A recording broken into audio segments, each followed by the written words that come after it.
Marcus Webb stood outside the lawyer's office, staring at the crumpled $2 bill in his weathered palm.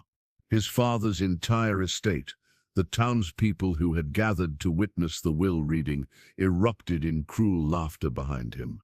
$2 whole, someone called out. "Don't spend it all in one place, mountain boy."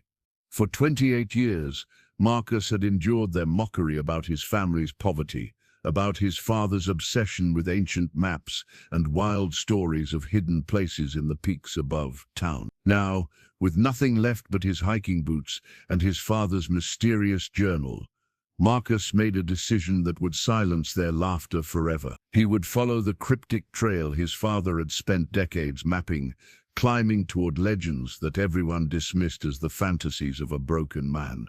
But what if his father hadn't been crazy after all? Before we jump back in, tell us where you're tuning in from, and if this story touches you, make sure you're subscribed, because tomorrow I've saved something extra special for you. The walk back to his childhood home felt like a funeral march. Marcus kicked at the gravel road, the $2 bill still clutched in his fist, listening to the echoes of laughter fade behind him. The small wooden house sat at the edge of town, weathered gray by decades of mountain winters, its paint peeling like old skin. His father, Theodore, had lived here alone for the past 5 years, ever since Marcus had moved to the city for work that never materialized. Inside, dust motes danced in shafts of afternoon sunlight. The house smelled of old books and loneliness. Marcus wandered through rooms that felt both familiar and foreign, touching surfaces that held memories of better times. His mother's ceramic bird still lined the kitchen windowsill, though several had lost their heads to his father's increasingly unsteady hands. Theodore's bedroom was a shrine to obsession. Maps covered every wall, some hand-drawn, others photocopied from library books. Red pins marked locations throughout the surrounding mountain range, connected by lengths of colored string that formed patterns. Marcus couldn't decipher, but it was the desk that drew his attention like a magnet. A leather-bound journal lay open, Theodore's spidery handwriting covering every inch of the yellowed pages. Marcus sat in his father's chair and began to read.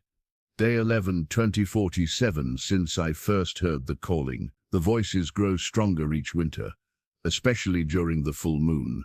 They speak of Ethan's Rest, the village that exists between earth and sky. Alona Vasquez at the reservation confirmed the old stories her grandmother told. The Spanish came seeking gold, but they found something far more valuable. A place where time moves differently, where the ancient ways still thrive. Marcus flipped through dozens of pages, each entry more detailed than the last. His father had interviewed tribal elders, researched Spanish colonial records, even corresponded with archaeologists at the State University. This wasn't the random scribbling of a madman. This was systematic research spanning 3 decades. A loose photograph fell from between the pages. It showed a younger Theodore standing beside an elderly Native American woman outside a small adobe building. On the back, someone had written, Alona Vasquez, 1995. She knows the old paths. More photographs revealed expeditions into the mountains. Theodore, with climbing gear, standing beside rock formations Marcus didn't recognize. Theodore examining what appeared to be carved symbols on cliff faces. Theodore holding up artifacts, pottery shards, arrowheads, and strange metallic objects that seemed to shimmer even in the faded photographs. The medallion calls to its brothers, read one entry dated just 6 months ago. I can feel them up there, waiting in the thin air where clouds touch stone. The Spanish conquistador Carlos Mendoza wrote about it in his private letters. A city of gold, hidden above the tree line, protected by ancient magic that made his men sick and confused. He called it El Pueblo de las Nubes, the village of the clouds. Marcus found the medallion in a small wooden box on the desk's bottom drawer. It was roughly the size of a silver dollar, made of some dark metal that felt warm to the touch. Intricate symbols were etched around its circumference, surrounding a central design that looked like a compass rose merged with a sun. The moment his fingers closed around it, Marcus felt a strange tingling sensation, as if the metal was alive.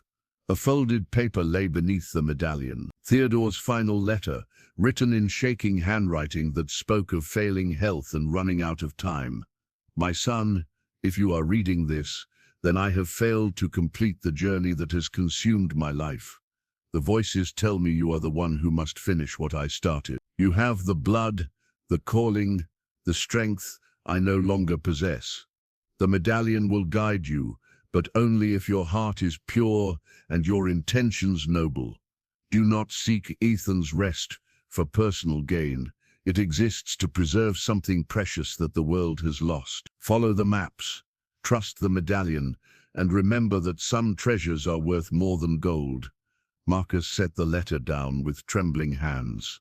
Outside, the sun was setting behind the mountains, painting the peaks in shades of orange and purple. For the first time since leaving the lawyer's office, he felt something other than anger and humiliation.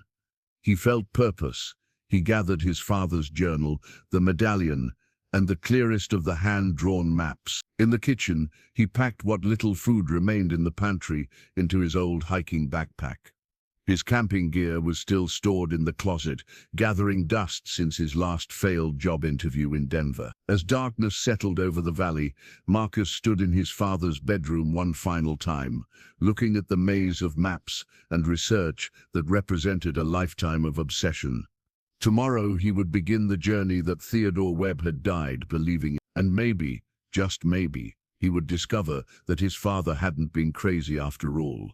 Dawn broke crisp and clear as Marcus shouldered his pack at the trailhead. The Whispering Pines Trail stretched before him, a narrow ribbon of packed earth that wound upward through dense forest toward the high country. According to Theodore's journal, this was just the beginning, a conventional hiking path that would eventually lead to routes known only to his father and the few Native Americans who still remembered the old way. The pack felt heavier than it should have.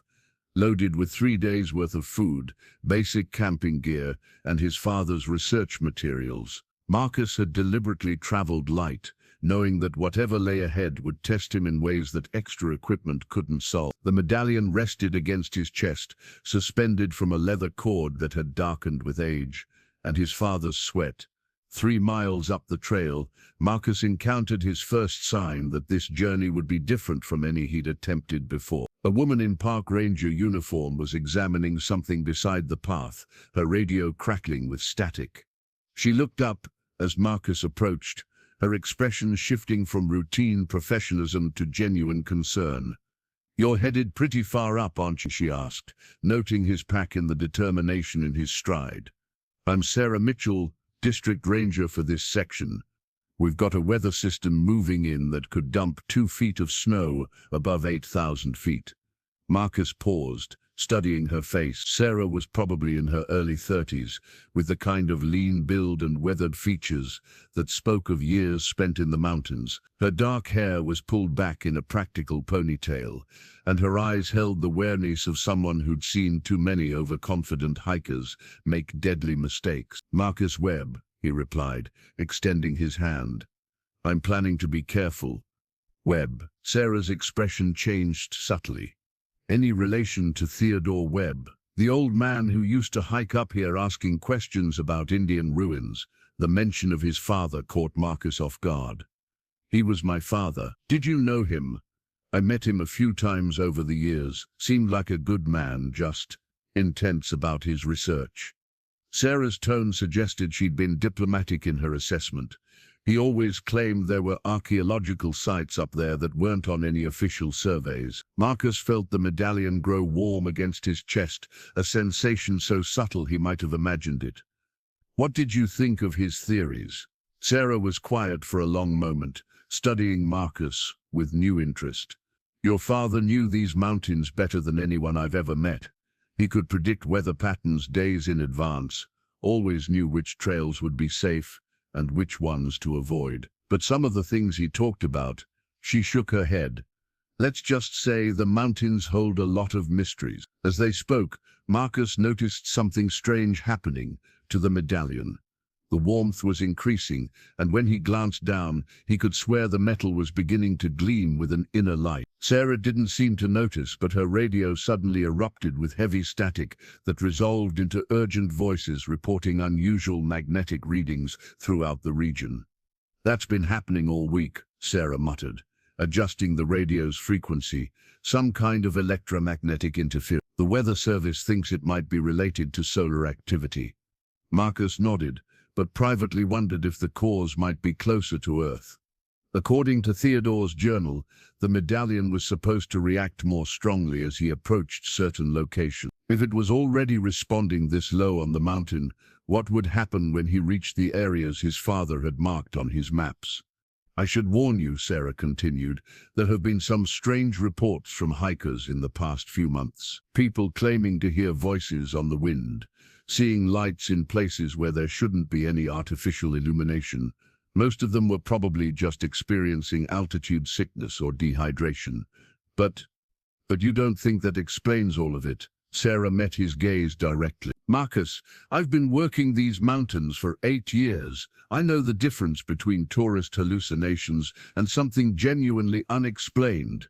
Your father wasn't the only one who believed there was more up there than what appears on our topographical map." The medallion pulsed against Marcus's chest, a rhythmic warmth that seemed to match his heartbeat.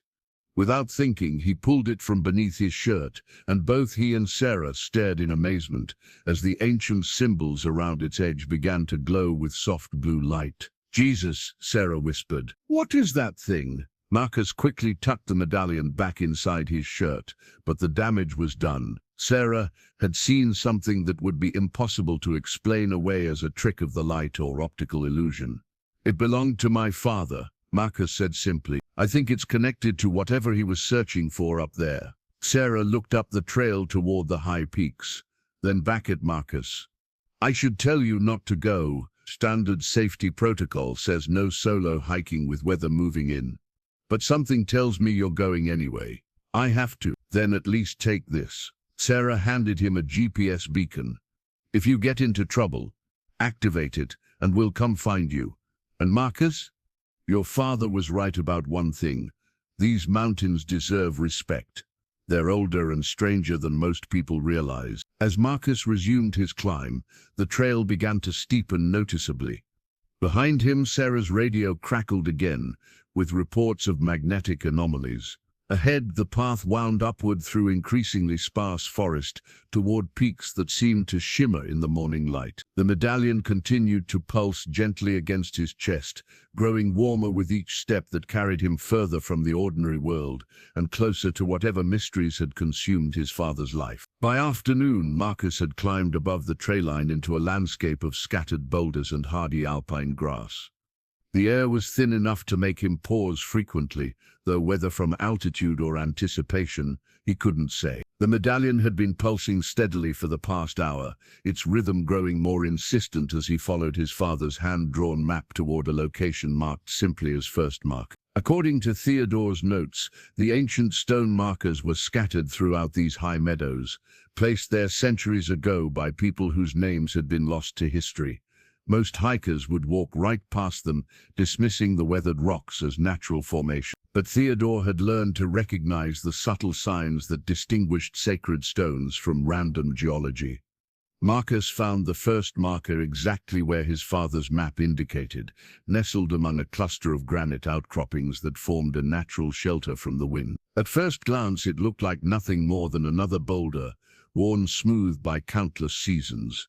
But as Marcus approached, the medallion grew so warm it was almost uncomfortable, and he began to notice details that no natural process could have created. Symbols were carved into the stone's surface, so weathered they were barely visible unless the light struck them at precisely the right angle.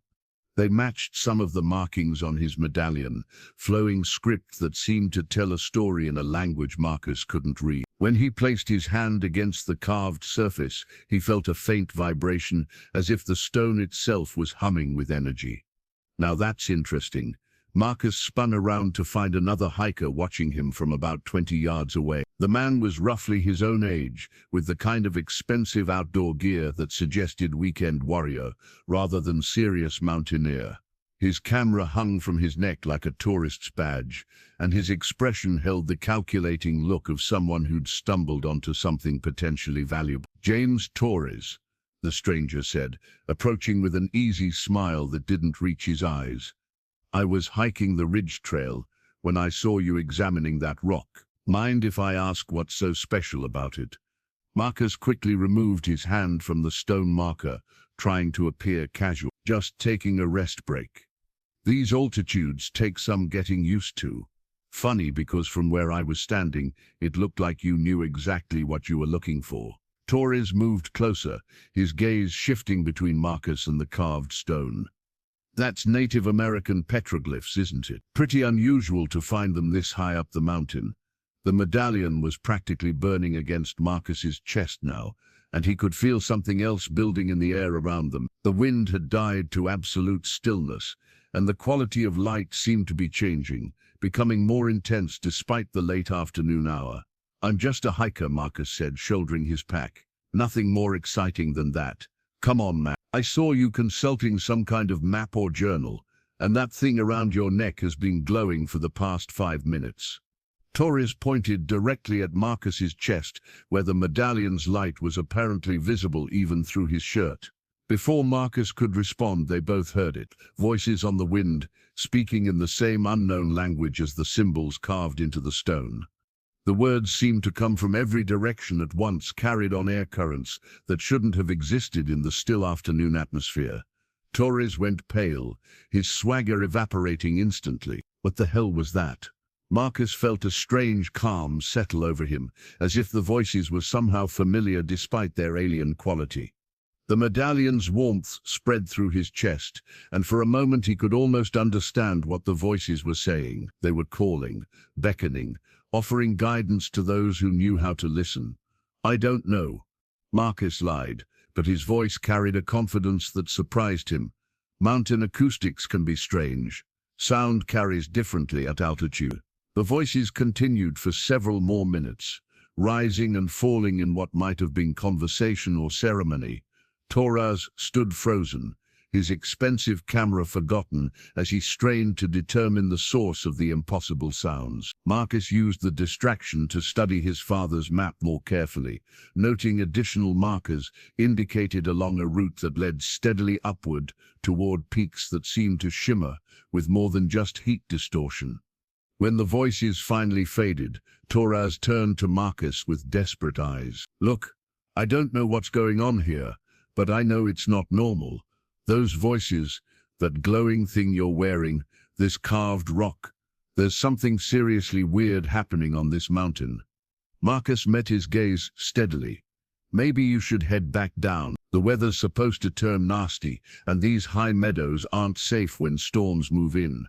"I'm not going anywhere," Torres said, his voice gaining strength as his initial shock faded.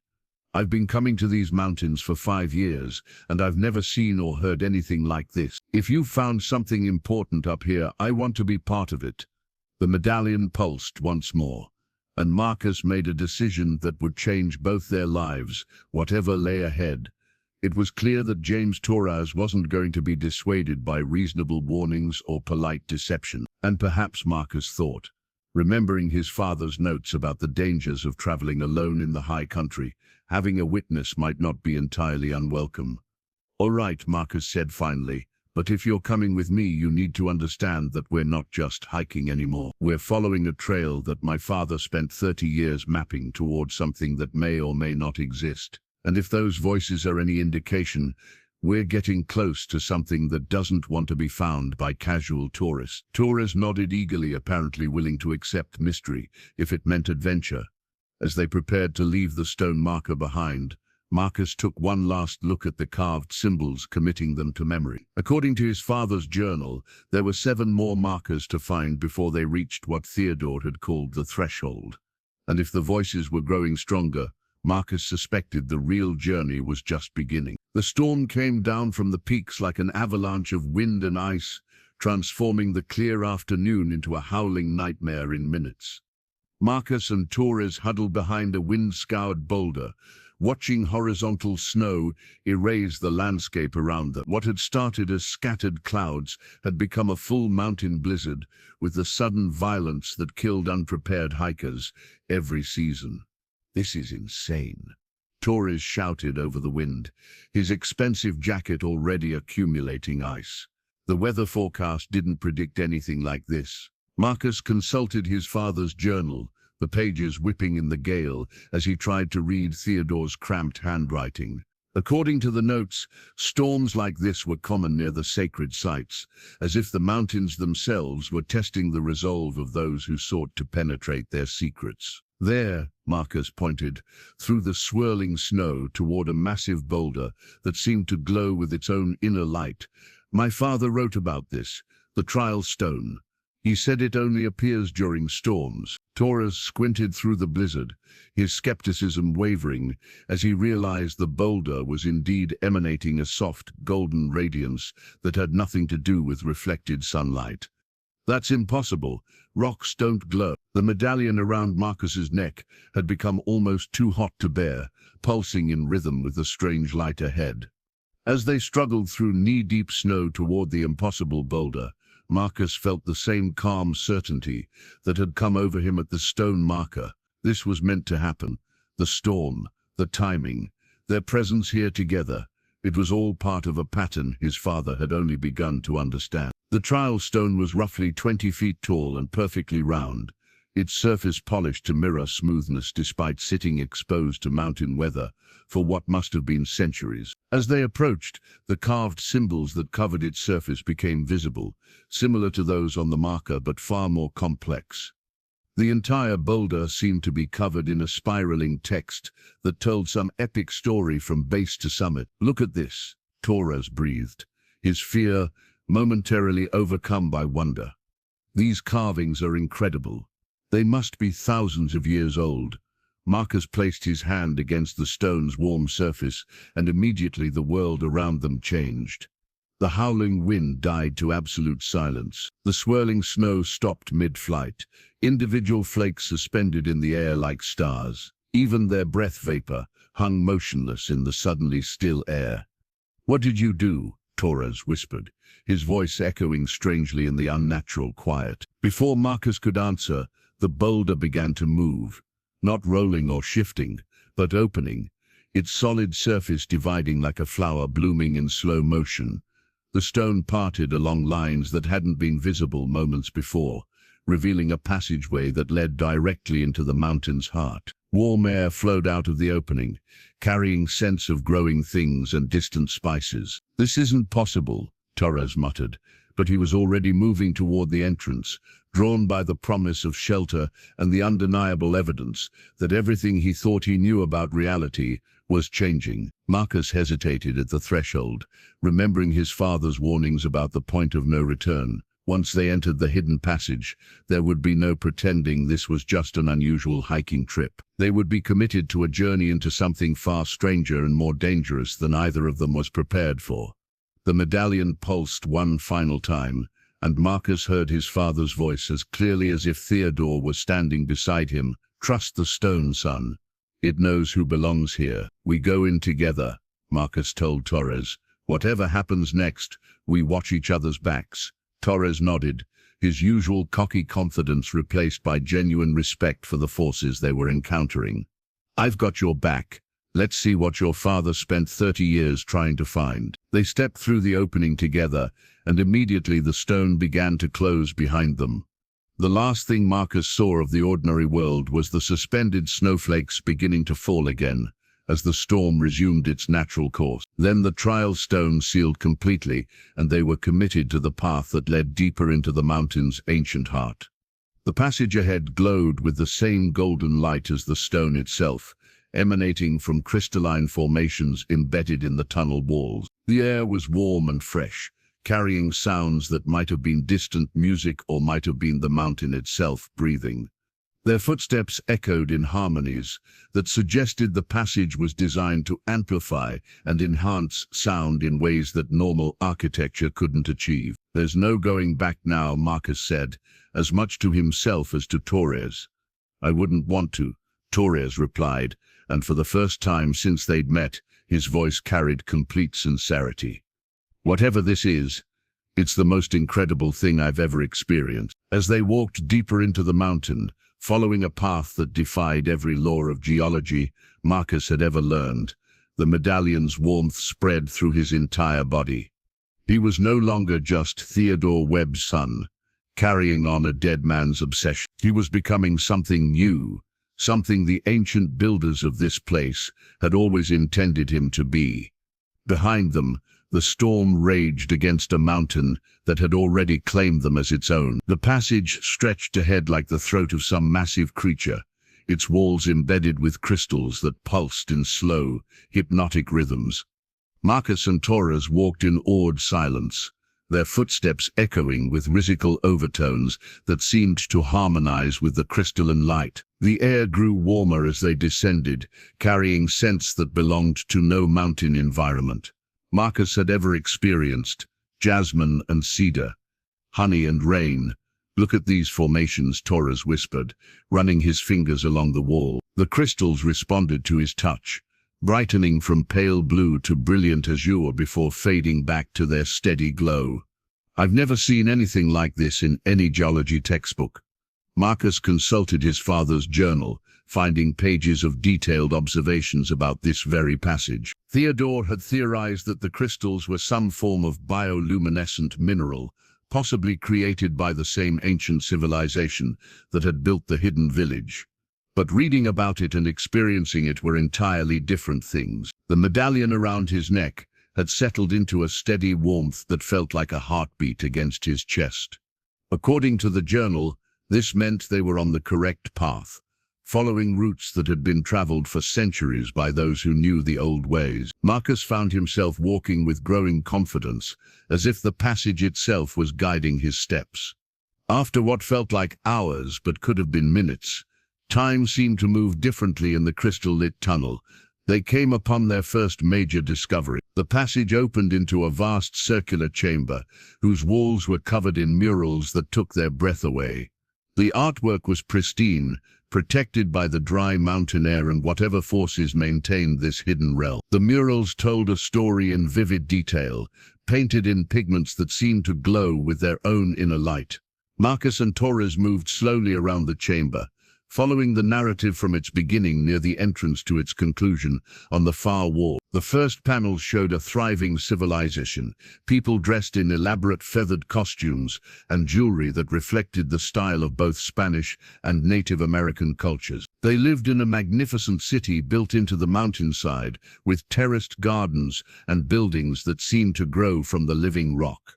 The artwork depicted a society that had achieved remarkable harmony between human ambition and natural law. "This is incredible," Torres breathed, photographing every panel with reverent care. "This predates any known civilization in this region by centuries, maybe millennia."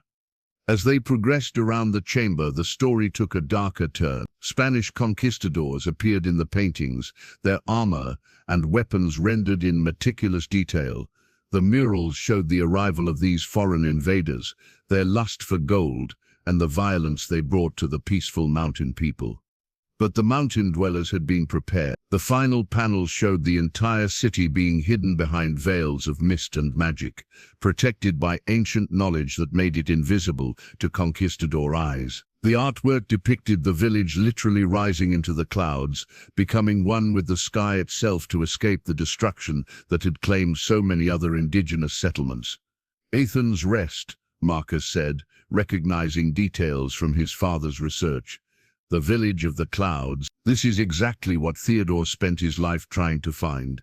In the center of the chamber, they discovered something that made both men stop breathing. A crystal formation rose from the floor like a frozen fountain, its faceted surface containing what appeared to be living light. But it wasn't the crystal itself that captured their attention, it was what the crystal was showing them. Images moved within the translucent depths, scenes of the hidden village as it existed now, in the present moment. Marcus and Torres watched in amazement as they saw people moving through streets that seemed to float among the clouds, tending gardens that grew impossible flowers, and going about daily life in a place that existed beyond the normal boundaries of space and time. "It's still there," Marcus whispered. "The village still exists." The viewing crystal pulsed brighter, and suddenly they could hear voices speaking in the same unknown language they had encountered at the stone marker. But now, with the crystal's enhancement, Marcus found he could almost understand the words. They were being observed, evaluated, tested for worthiness to proceed further.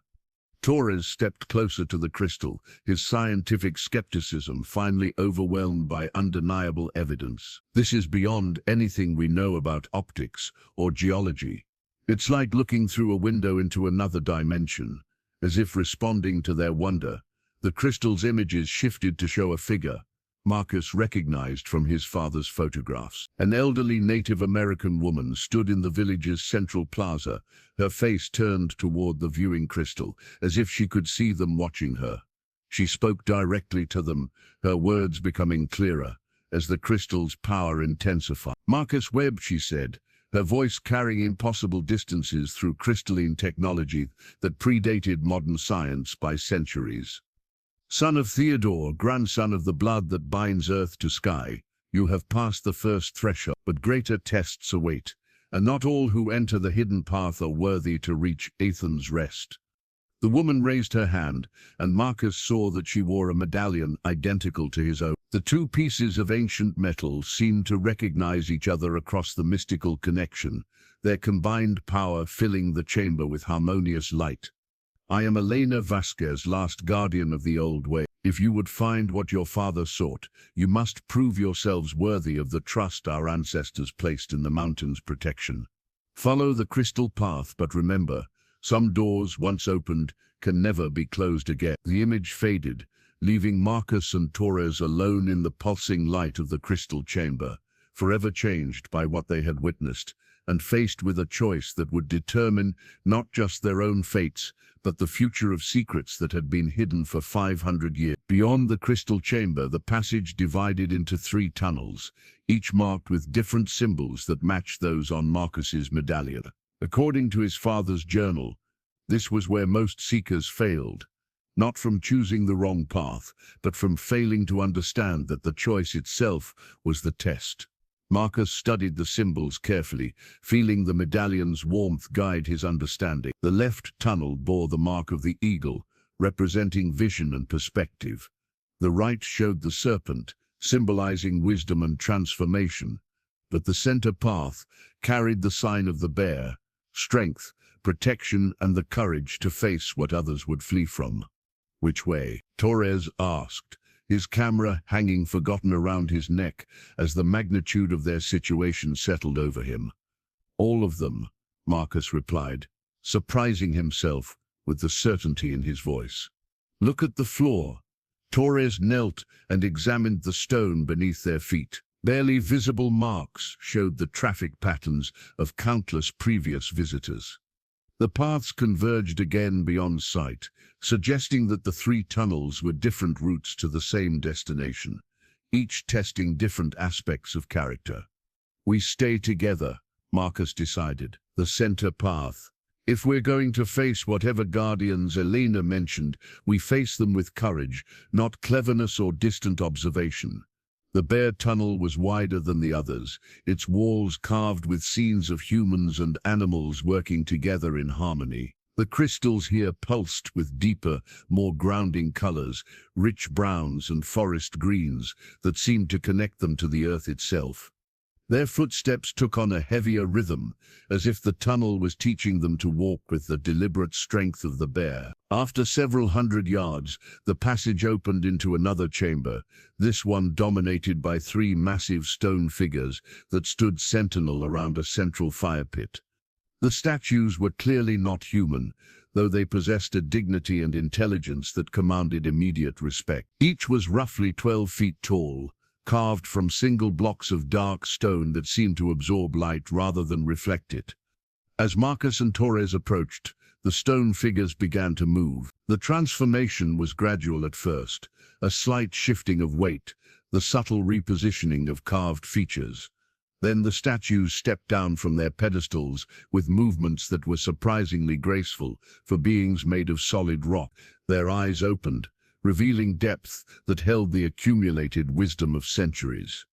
"We are the speaking stones," the center figure announced, its voice resonating through the chamber like distant thunder.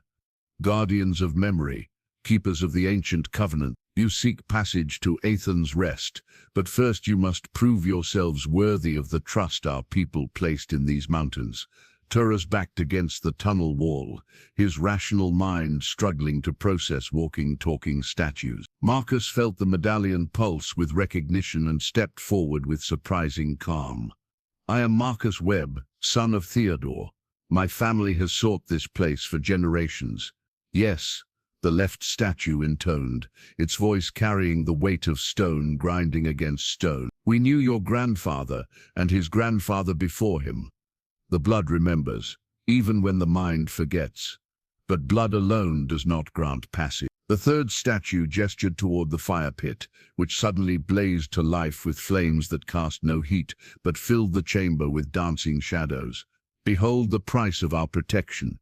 The flames showed images that made Marcus's heart sink. Spanish conquistadors advancing on a thriving mountain village, their weapons gleaming with murderous intent. Native families fleeing into the high country, carrying children and precious artifacts as their homes burned behind them. The wholesale destruction of a way of life that had flourished for thousands of years. 500 years ago, our people faced extinction, the Center Guardian continued. The invaders sought gold, but they brought something far more destructive, the belief that all things existed only to serve their ambition.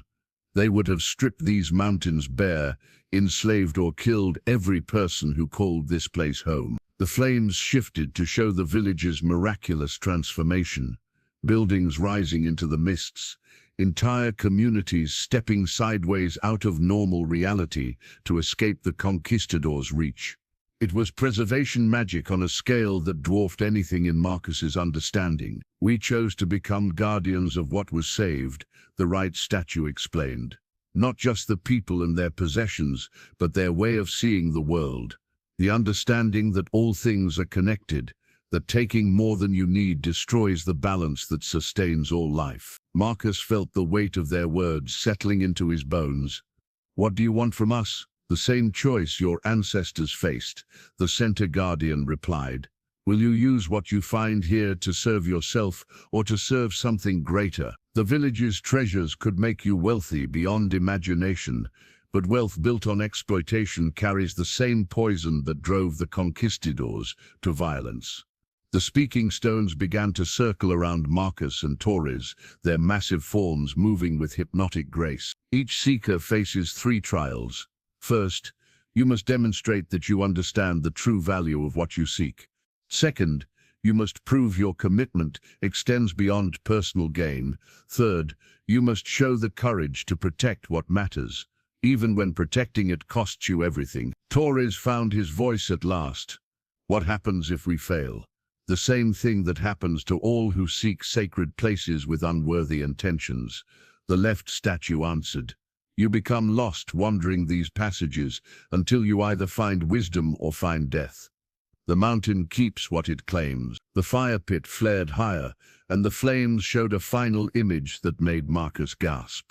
His father, Theodore, standing in this very chamber years ago, facing the same 3 guardians, but in the vision, Theodore was not alone. The younger version of Elena Vasquez stood beside him, and both wore medallions that blazed with inner light. "Your father passed 2 of the 3 trials," the Center Guardian revealed, "but in the end he chose to protect the secret rather than claim the prize. He returned to the outer world to ensure that others would continue the bloodline, continue the watch. His sacrifice made your presence here possible."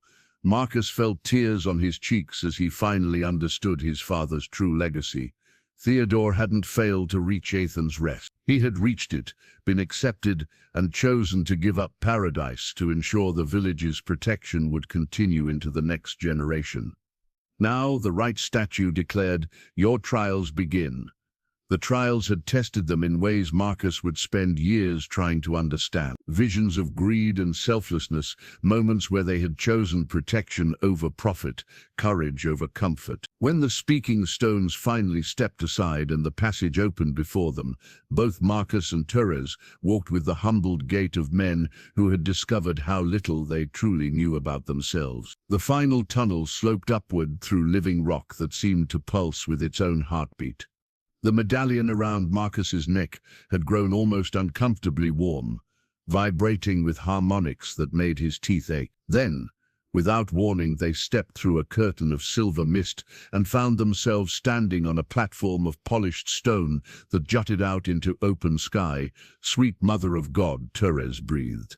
And for once his words carried no trace of his usual bravado. They stood at the edge of Athens' Rest, the village of the clouds, and no amount of his father's research could have prepared Marcus for the reality of what lay before them. The settlement spread across a series of floating stone platforms that defied every law of physics he had ever learned. Buildings seemed to grow from the platforms themselves, their walls flowing in organic curves that suggested they had been shaped rather than built.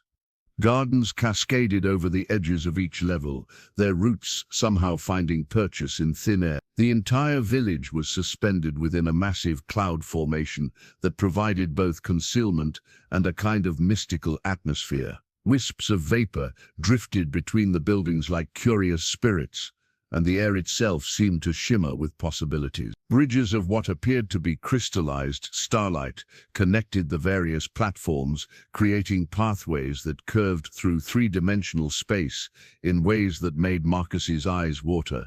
"How is this possible?" Torres whispered, pulling out his camera with shaking hands before realizing that no photograph could capture what they were experiencing.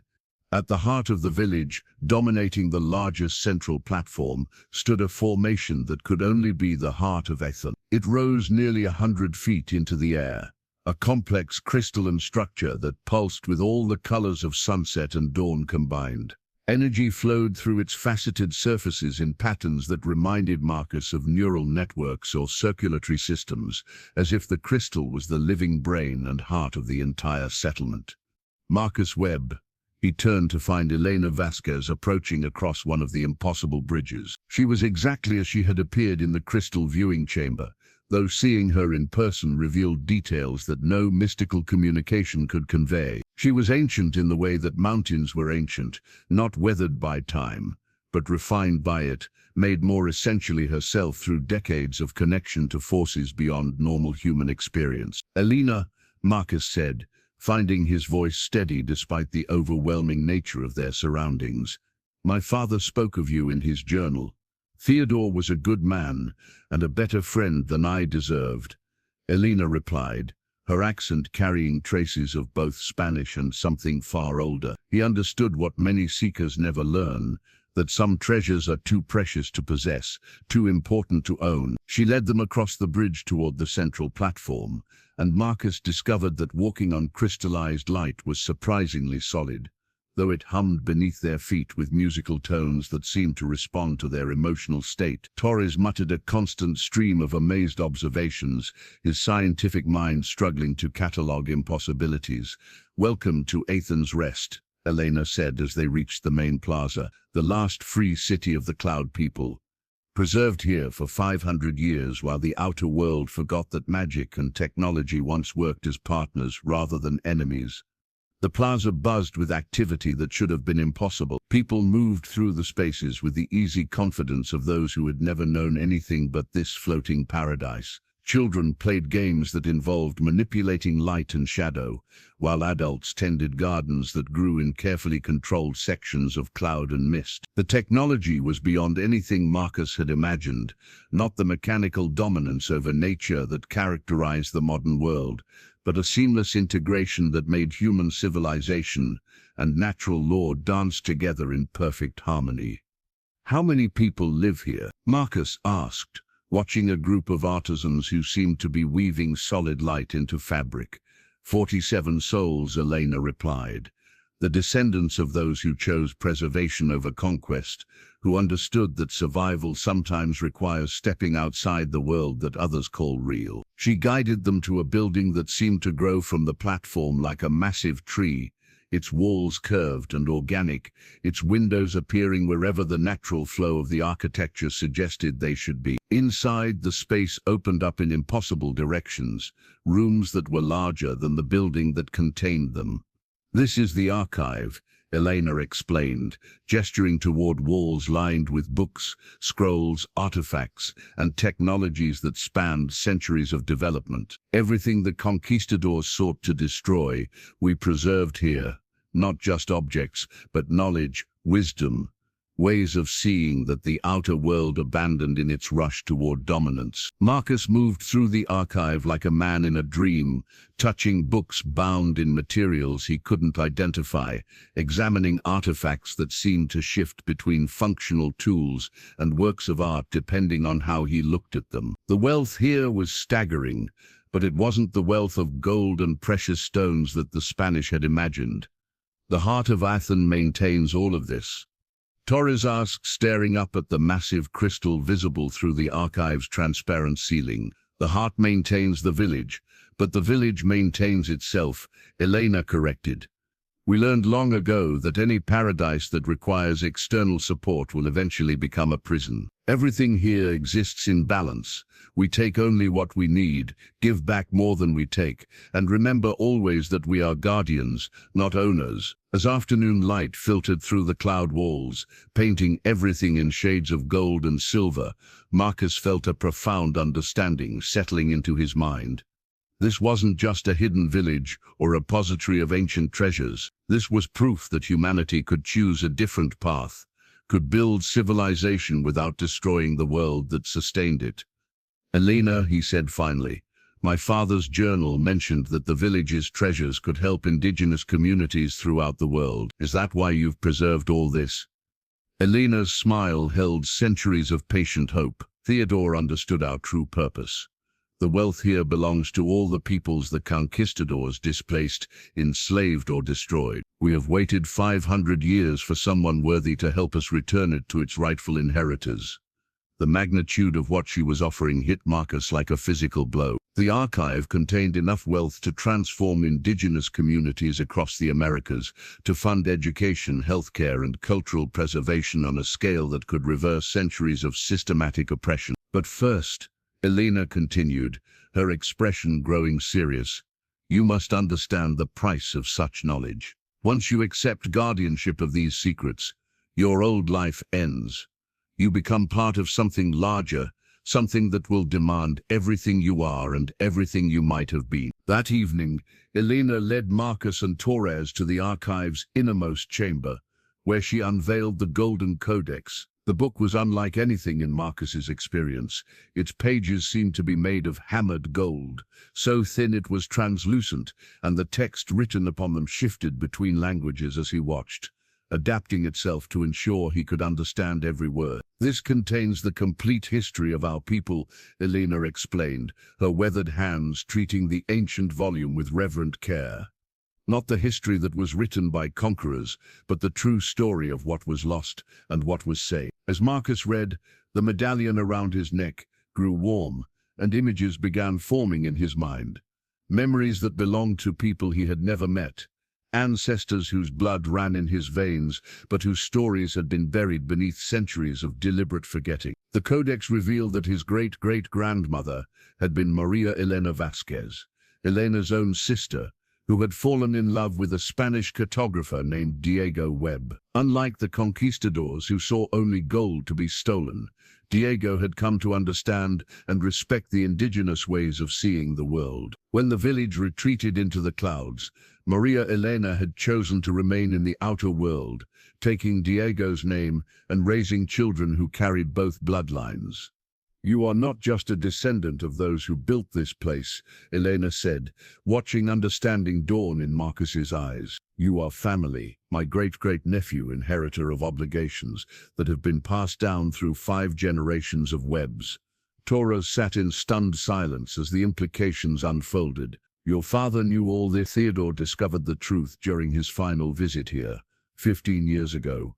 Elena confirmed. He could have stayed, could have claimed his rightful place as a guardian. But he understood that the village's protection required someone to remain in the outer world, to watch for threats and guide future generations back to their heritage when the time was right.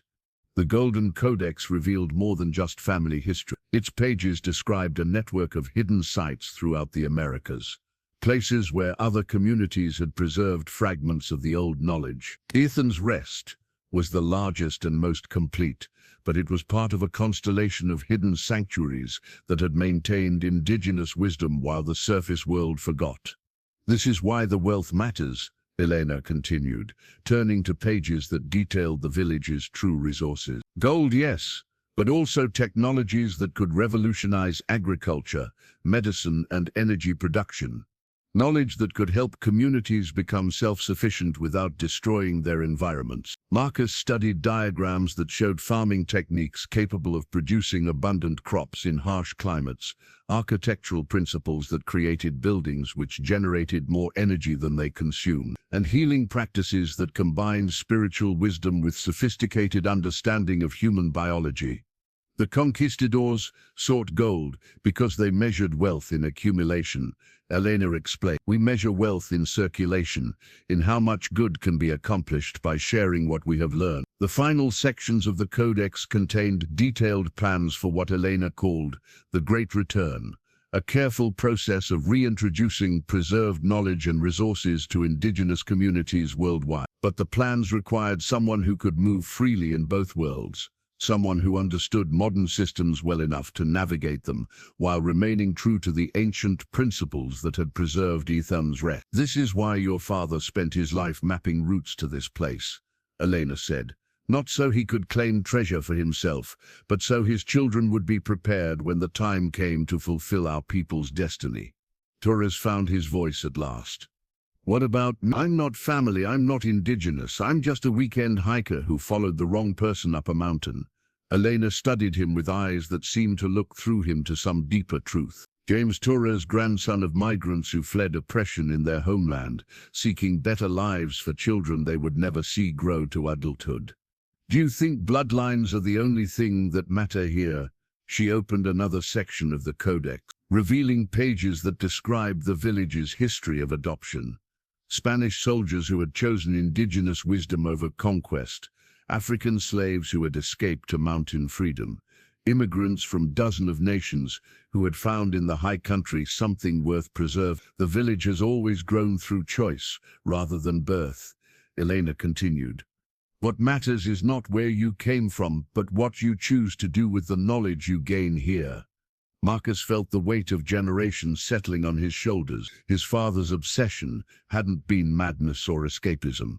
It had been preparation for this moment, when the village would need someone who could bridge worlds that had been artificially separated for 5 centuries. "If I accept this responsibility," Marcus said carefully, "what exactly does it mean? What would my life become?"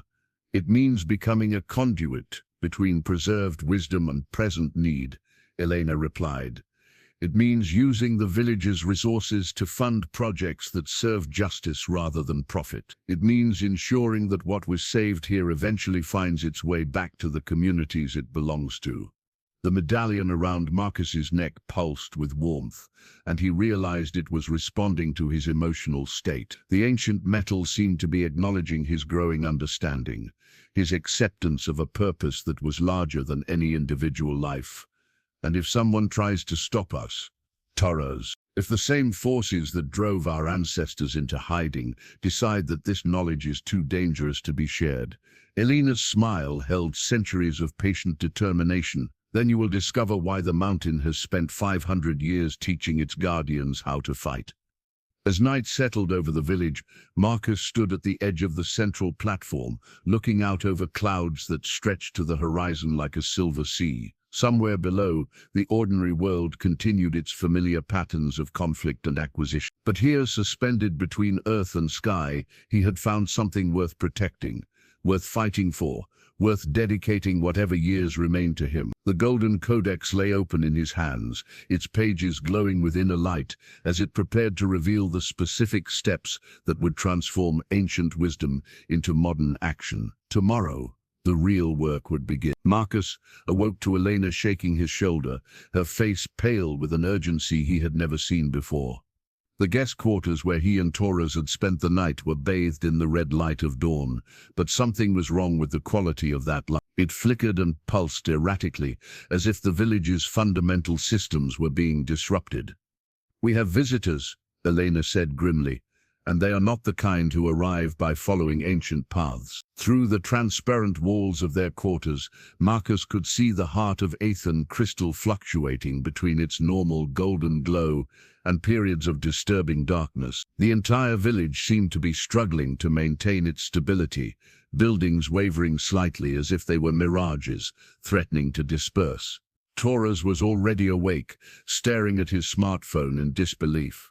"I'm getting a signal," he said. "Full bars, LTE connection." "That should be impossible at this altitude, especially inside whatever Ferd maintains this place."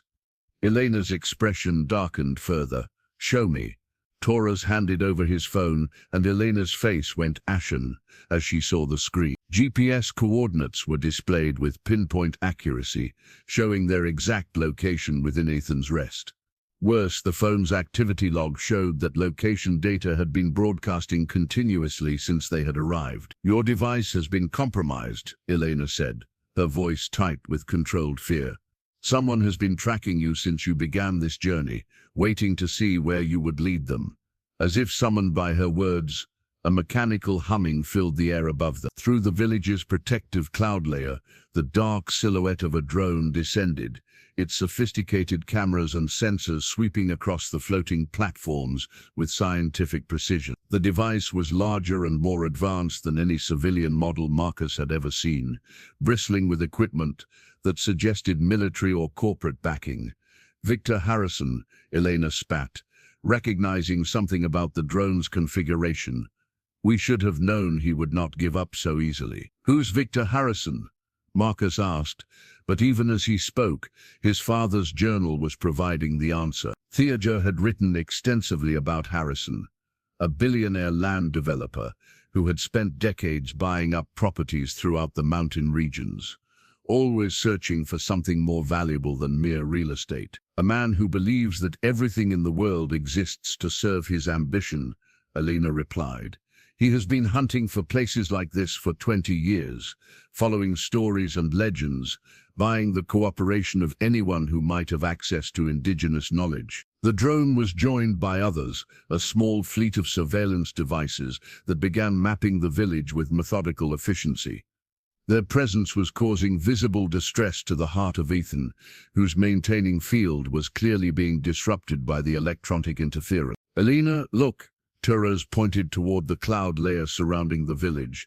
Sections of the protective mist were beginning to thin and disperse, revealing glimpses of the floating platforms to any observers below. "The heart cannot maintain concealment while under technological assault," Elena explained, her voice heavy with generations of careful preparation being undone. "Our ancestors could hide from conquistadors who relied on their eyes and simple instruments. But these machines see in spectrums we never anticipated." Through the thinning clouds, Marcus could make out movement on the mountainside below. Vehicles were ascending the traditional hiking trails, their headlights cutting through the pre-dawn darkness. Radio chatter was beginning to penetrate the village's normally pristine silence, harsh voices coordinating what sounded like a major operation. "How many people are coming?" Marcus asked, feeling the medallion around his neck growing hot with agitation. Elena consulted a crystal formation that seemed to serve as some kind of surveillance system, its faceted surface showing images of the approaching threat. 12 vehicles, approximately 40 personnel. They have climbing equipment, communications gear and weapons. "Weapons?" Torres's voice cracked with disbelief. "What kind of weapons?" "The kind that powerful men use when they encounter something they cannot buy," Elena replied grimly. The lead vehicle had reached the lower slopes of the area where Marcus and Torres had encountered the first stone marker. Through the crystal surveillance system, they could see armed figures, deploying with military precision, setting up equipment that looked designed to track and breach whatever defenses the village might possess. At the center of the operation, directing the assault with calm confidence, stood a man in expensive outdoor gear, whose very presence radiated entitled authority. Victor Harrison was exactly what Marcus had expected. Tall, silver-haired, with the kind of commanding bearing that came from never having been told no by anyone who mattered. "He's found us," Elena said, her voice carrying the weight of 500 years of successful concealment coming to an end. "The question now is whether we fight or flee." "Where could we go?" Marcus asked. "This is the only place like this left in the world. There are other refuges, smaller and less complete than Athens' Rest, but fleeing would mean abandoning everything we have preserved here, leaving it to be stripped and sold by someone who sees sacred knowledge as nothing more than intellectual property to be exploited." Torres was staring at his phone with growing horror. "There's more. Harrison's people have been monitoring all my communications, my social media, my banking records. They know everything about my life, my family, my work. If we resist them, they won't just come after us. They'll destroy everyone we care about." The drones above them were beginning to descend closer to the village platforms, their sensors penetrating deeper into areas that had been secret for centuries. Each sweep of their scanners sent visible ripples of distress through the heart of Ethan, and buildings throughout the village were beginning to flicker like television screens with poor reception. "Elena," Marcus said, feeling the medallion's warmth spreading through his chest. "What would my father have done?" Elena met his gaze with eyes that held centuries of accumulated wisdom and determination. "Theodore would have reminded us that some things are worth any price to protect, that the knowledge preserved here belongs to peoples who have already paid in blood for the right to keep their traditions alive." She moved to an alcove Marcus hadn't noticed before, and withdrew what appeared to be a staff carved from a single piece of crystalline material. The moment her hands closed around it, the staff began to glow with the same light as the heart of Ethan, and Marcus felt power awakening throughout the village, like a sleeping giant stirring to consciousness. The ancient ones who built this place understood that preservation sometimes requires the courage to fight. Elena said, her voice carrying new authority, as the staff responded to her touch. "They left us tools for such times, weapons that draw their strength, not from the desire to dominate, but from the need to protect what cannot be replaced." Around them, the village was transforming. Buildings that had seemed organic and peaceful were revealing defensive capabilities, their walls reconfiguring into barriers and their crystalline elements focusing energy in ways that made the air itself hum with potential. "Victor Harrison seeks to claim what 500 years of guardianship has preserved," Elena declared, raising the staff toward the descending drones. "Let him learn why the mountain has never surrendered its secrets to those who mistake power for wisdom." The first drone exploded in a burst of sparks and twisted metal as Elena raised the warrior's staff, its crystalline surface channeling energy from the heart of Athon, with devastating precision. The remaining surveillance devices scattered like startled birds, but their brief mapping had already provided Harrison's forces with enough data to begin their assault. Marcus felt the medallion around his neck blazing with heat as the village's ancient defenses awakened around them. Platforms that had seemed purely decorative revealed themselves to be strategic positions, their crystalline formations focusing beams of coherent energy that could slice through steel or scramble electronic systems. The very air began to thicken with protective fields that would confuse and disorient invaders, while leaving the village's inhabitants unaffected. "Take this," Elena commanded, pressing a smaller version of her staff into Marcus's hands. The moment his fingers closed around the carved crystal, knowledge flooded into his mind, not learned information, but instinctive understanding of how to channel the village's power through his own will and intention. Torres stood frozen as energy weapons materialized around them, his rational worldview crumbling under the assault of impossible technologies. "This is insane," he whispered. "24 hours ago I was a weekend hiker. Now I'm in the middle of some kind of supernatural war. Now you understand why the village remained hidden for 5 centuries, Elena replied grimly, monitoring Harrison's advance through the crystal surveillance network. Some knowledge is too dangerous to fall into the wrong hands. The first of Harrison's assault teams had reached the concealed entrance where Marcus and Torres had passed through the trial stone. But the ancient boulder no longer responded to their presence with welcoming transformation. Instead, it remained sealed, its surface reflecting their equipment's energy signatures back at them, with amplified force that sent several mercenaries sprawling. They can't get in the way we did, Marcus realized, feeling the trial stone's judgment through his connection to the village's defensive network. The stone reads their intentions, but Harrison did not become wealthy by accepting the word no, Elena warned. He will find another way. As if responding to her words, the mountainside below erupted in a series of controlled explosions. Harrison's team was blasting new tunnels into the rock face, using military-grade explosives to carve their own path toward the village. The detonations sent shockwaves through the heart of Ethan, each blast causing the great crystal to flicker and dim.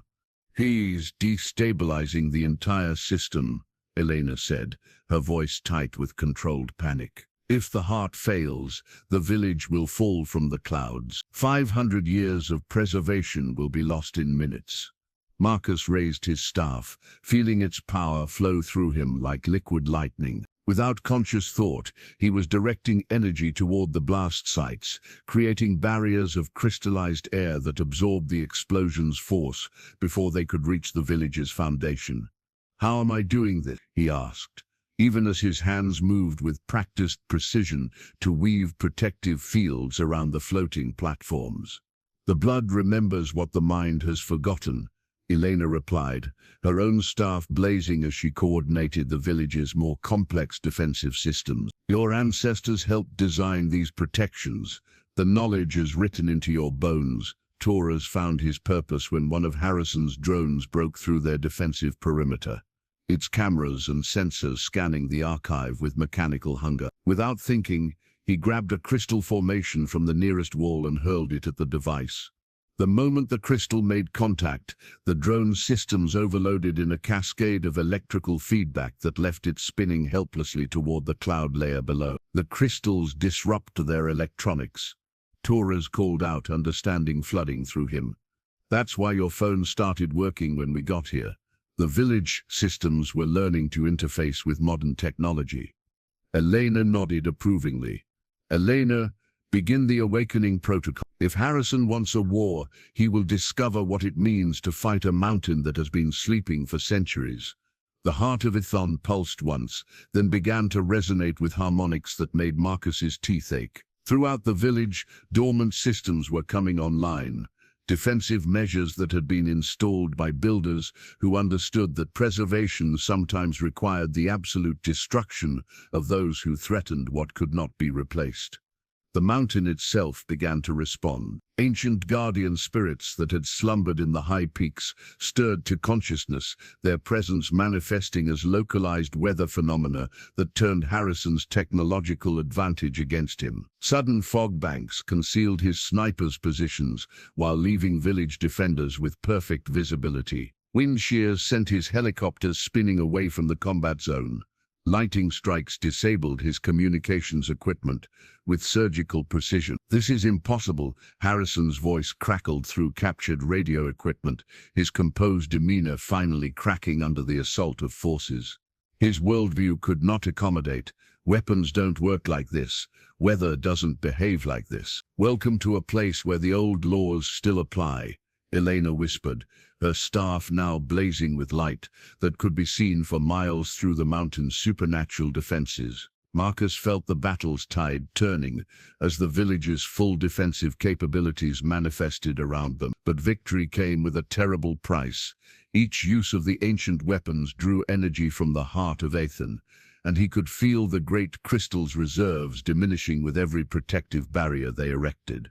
"Elena," he called out, "we're burning through the heart's power too quickly. If we keep this up, we'll destroy the village ourselves." Elena's expression was grim, but determined. Then we end this quickly before Harrison's greed costs us everything our ancestors died to preserve. She raised the warrior's staff above her head, and the heart of Ethan responded with a pulse of energy that illuminated the entire mountain range. Every bird for 20 miles took flight simultaneously. Every electronic device in Harrison's possession died in the same instant, and the mountain's voice, speaking in harmonics that bypassed the ears and resonated directly in human bones, delivered an ultimatum that no amount of wealth or technology could ignore. "Leave this place," the mountain commanded through Elena's amplified will. "Take your tools of exploitation and your dreams of dominance, and never return. What lives here belongs to those who understand that some treasures are too sacred to own." Harrison's response came as a final, desperate assault, shaped charges designed to bring down the entire cliff face and expose the village through brute destruction. But as the explosives detonated, Marcus felt something awakening in himself that went beyond inherited knowledge or ancient technology. The medallion around his neck blazed with light that seemed to come from the heart of the earth itself, and suddenly he understood that he was not just Theodore Webb's son or Maria Elena's descendant. He was the mountain's chosen guardian, imbued with power that could protect what mattered most. No matter the cost, the explosion that should have brought down the mountainside instead met a barrier of crystallized will that Marcus had somehow summoned from the depths of his inherited power. The shaped charge's force scattered harmlessly against his protection, but the effort left him gasping, and the medallion around his neck cracked from the strain of channeling such massive energy. Harrison's remaining forces were in full retreat, their equipment destroyed, and their leader nowhere to be seen among the fleeing figures. The mountain's supernatural defenses had proven too much for even military-grade technology, but the victory felt hollow as Marcus watched the heart of Ethan flickering like a dying flame. "Elena," he called out, his voice hoarse from the battle's exertion. "The heart, is it going to survive this?" Elena approached the great crystal with careful reverence, her weathered hands reading its energy patterns like a physician checking a patient's pulse. Her expression grew grave as she completed her examination. "The heart will recover, but it will take time," she said finally. "Months, perhaps years before it can maintain the village's full concealment again. We are vulnerable now in ways we have not been for centuries." Torres emerged from behind a barrier where he had taken shelter during the worst of the fighting, his face pale but his eyes bright with the kind of excitement that comes from surviving something that should have been impossible. "Did we win?" he asked, looking around at the village's damaged but still floating platforms. "We survived," Elena corrected, "but Harrison escaped, and now he knows that places like this exist. He will return with different weapons, different strategy. Men like him never accept defeat. They simply change their approach to acquisition." Marcus felt the weight of that truth settling into his bones. The battle had been won, but the war was far from over. And worse, the village's defensive efforts had attracted attention from beyond Harrison's corporate interests. Already, Elena's surveillance crystals were detecting aircraft and satellite activity that suggested government agencies were beginning to investigate the electromagnetic anomalies their battle had created. "We need to make a choice," Elena said, leading them toward the archive where the Golden Codex waited with its wealth of preserved knowledge. "We can try to rebuild the village's defenses and hope that future threats can be contained through concealment, or we can accept that the age of hiding is over and begin the Great Return while we still control how it happens."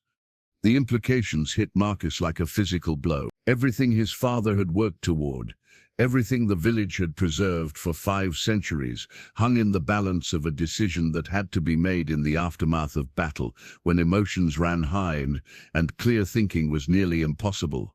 What exactly would the Great Return involve? Torres asked, his practical mind cutting through the philosophical implications to focus on concrete details.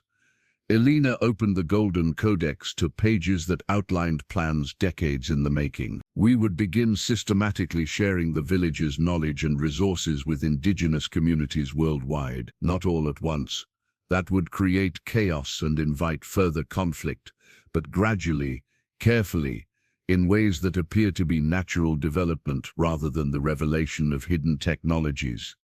The plans were breathtakingly comprehensive agricultural techniques that could transform food production in arid regions, medical knowledge that could revolutionize treatment of diseases that modern medicine struggled to address, architectural principles that could create sustainable cities capable of supporting millions without destroying their environment. The wealth alone could fund education and healthcare initiatives that would transform indigenous communities from dependent populations into thriving societies.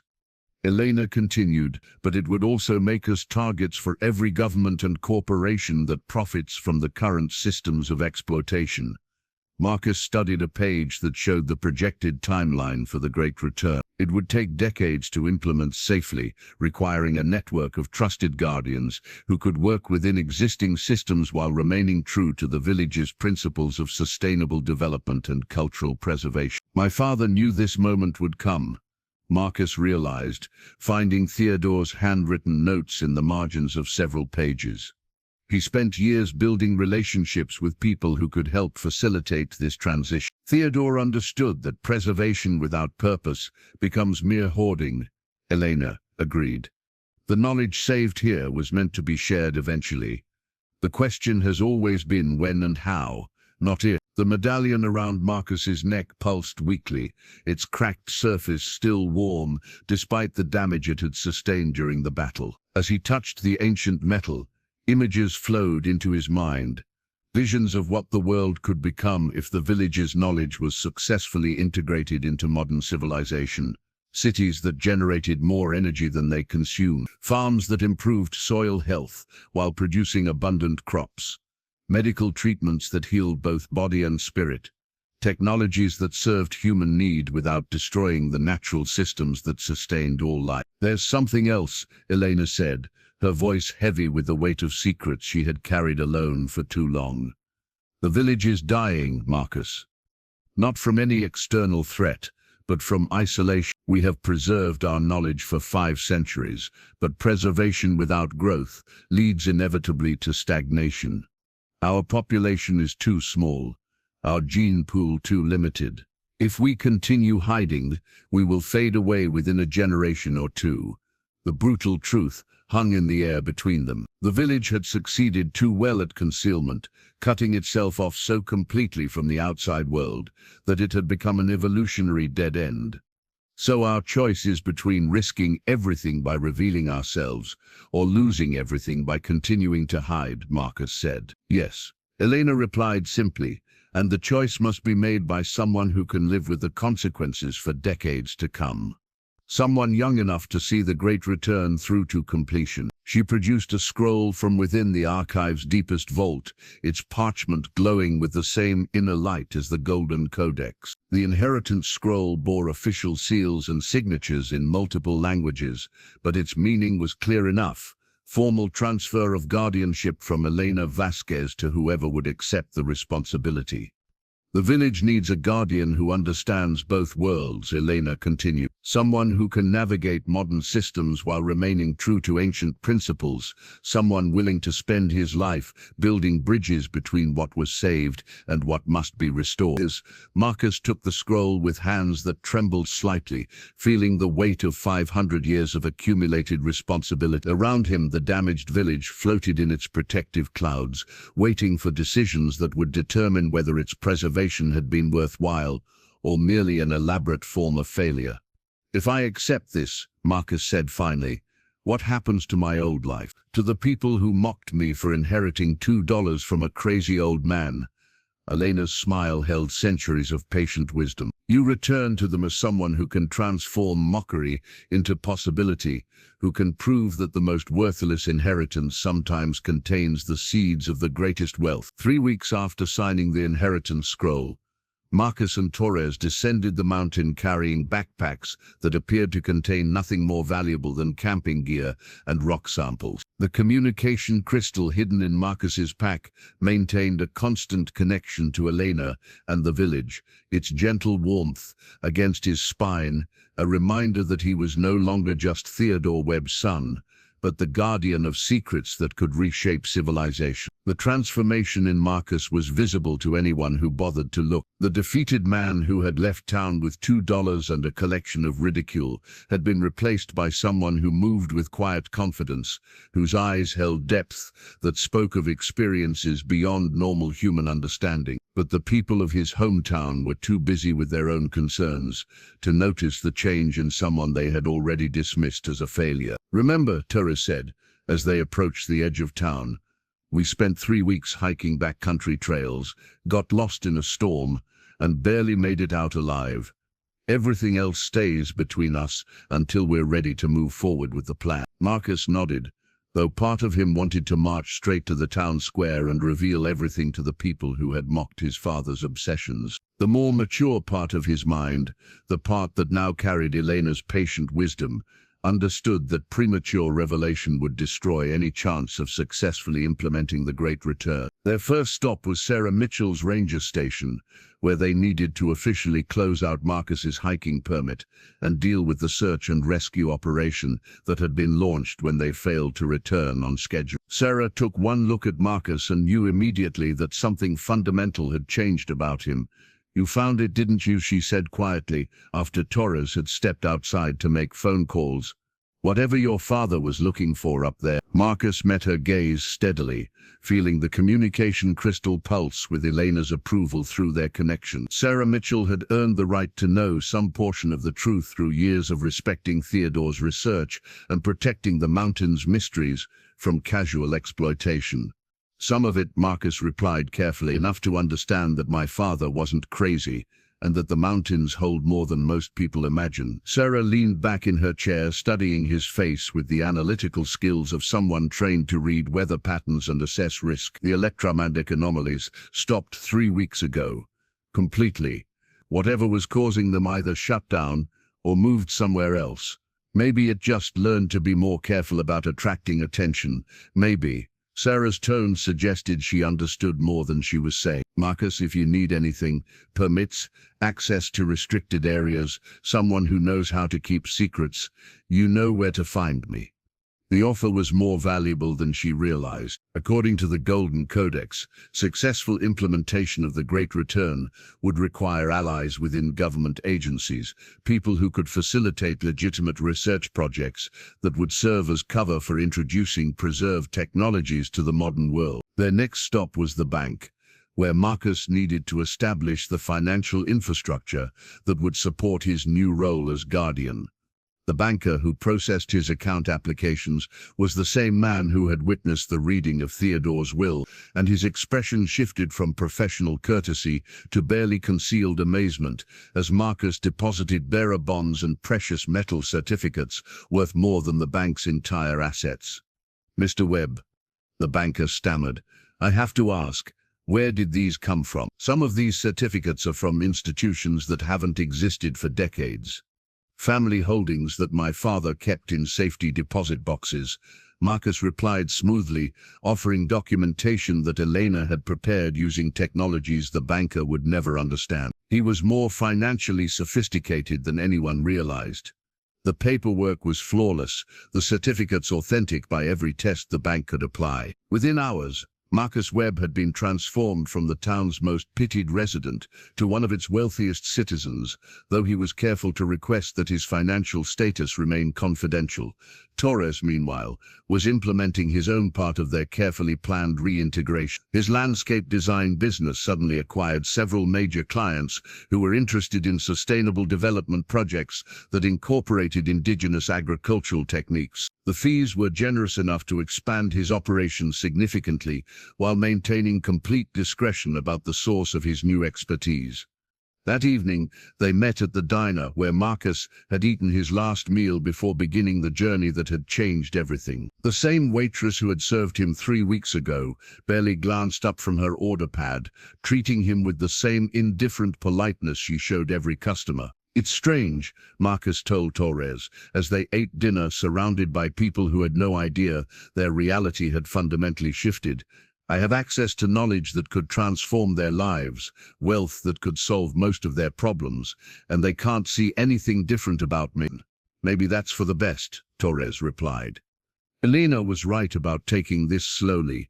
People aren't ready for the truth all at once. Through the diner's windows, Marcus could see the mountains rising in the distance, their peaks hidden by clouds that might or might not conceal impossible villages. The communication crystal in his pocket pulsed gently, carrying Elena's voice across dimensions that normal technology couldn't access.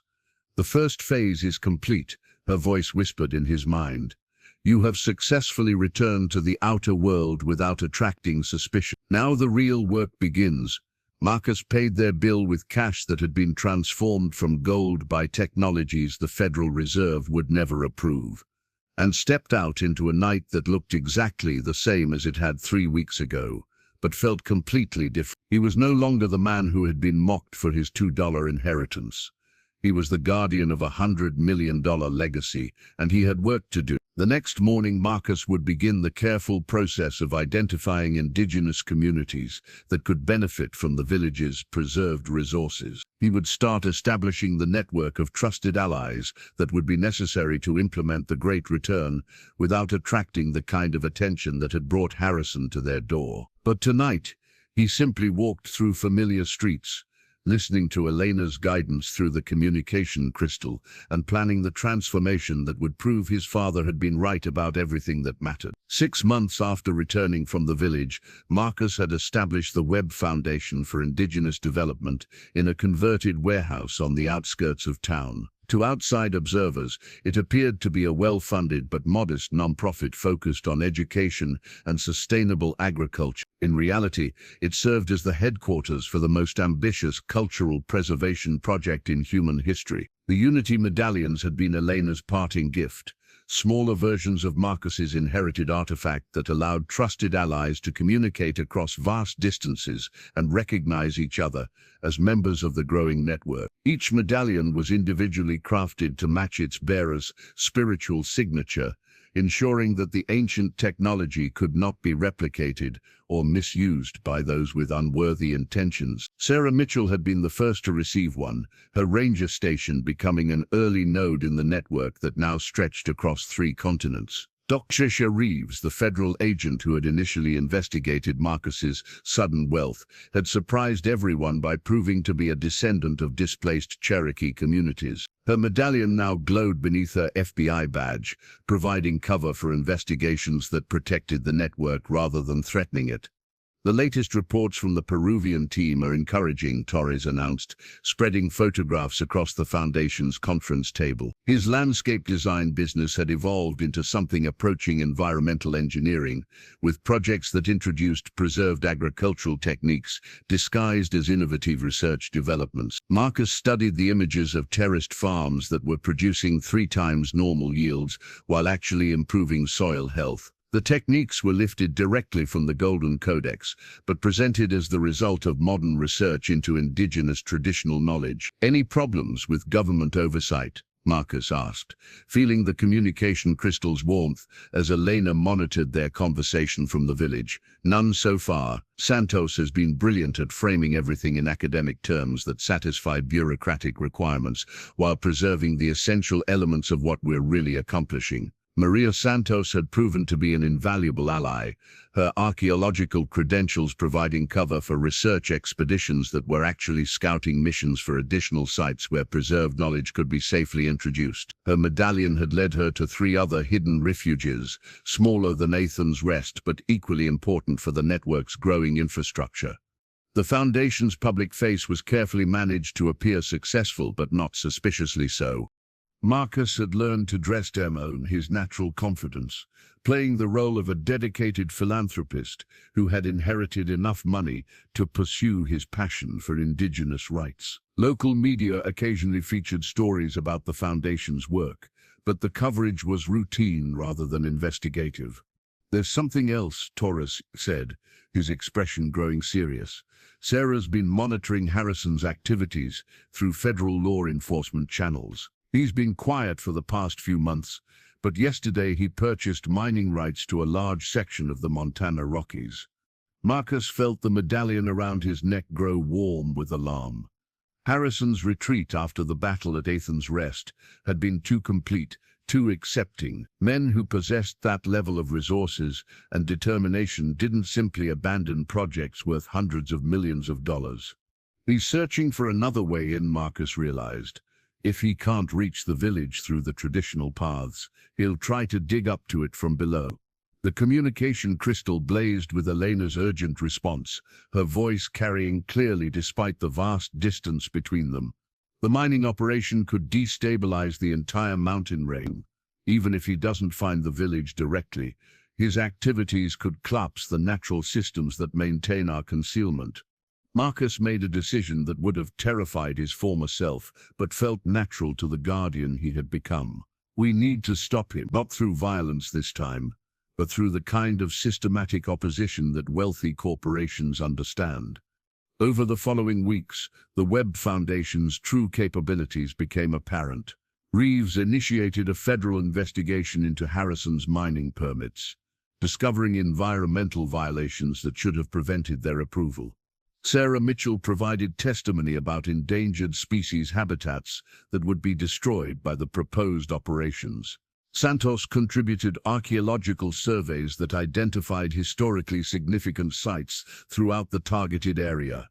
But Harrison had learned from his previous encounter with forces beyond normal human experience. His corporate lawyers were some of the best money could buy, and his political connections ran deep enough to overcome most regulatory challenges. The legal battles that should have stopped his operation were instead creating delays that merely gave him time to refine his approach. He's not just mining randomly, Torres reported, after reviewing satellite imagery of Harrison's operations. He's following a pattern, targeting specific geological formations that match the survey data his drones collected during the assault on the village. Marcus spread his father's maps across the conference table, comparing Theodore's decades of research with the satellite photos of Harrison's mining sites. The correlation was undeniable. Harrison was systematically working his way toward the hidden entrances that led to Ethorn's Rest. How long before he breaks through? Marcus asked. Elena's voice through the communication crystal carried centuries of patient resolve, mixed with urgent concern. His current trajectory will reach the outer barriers within 3 months. The village's defenses can resist direct assault, but sustained mining operations will eventually breach the protective fields that maintain our concealment. Marcus felt the weight of his guardianship settling more heavily on his shoulders. The Unity medallions were working exactly as intended, connecting him to allies who shared his commitment to protecting what could not be replaced. But the network was still young, still vulnerable to the kind of sustained opposition that Harrison's resources could maintain indefinitely. Then we need to accelerate our timeline, Marcus decided. If Harrison forces our hand, we'll reveal enough of the truth to mobilize public opposition that even his wealth can't overcome. The decision carried enormous risks. Premature exposure could destroy the careful balance the village had maintained for 5 centuries, turning sacred knowledge into another commodity to be fought over by governments and corporations.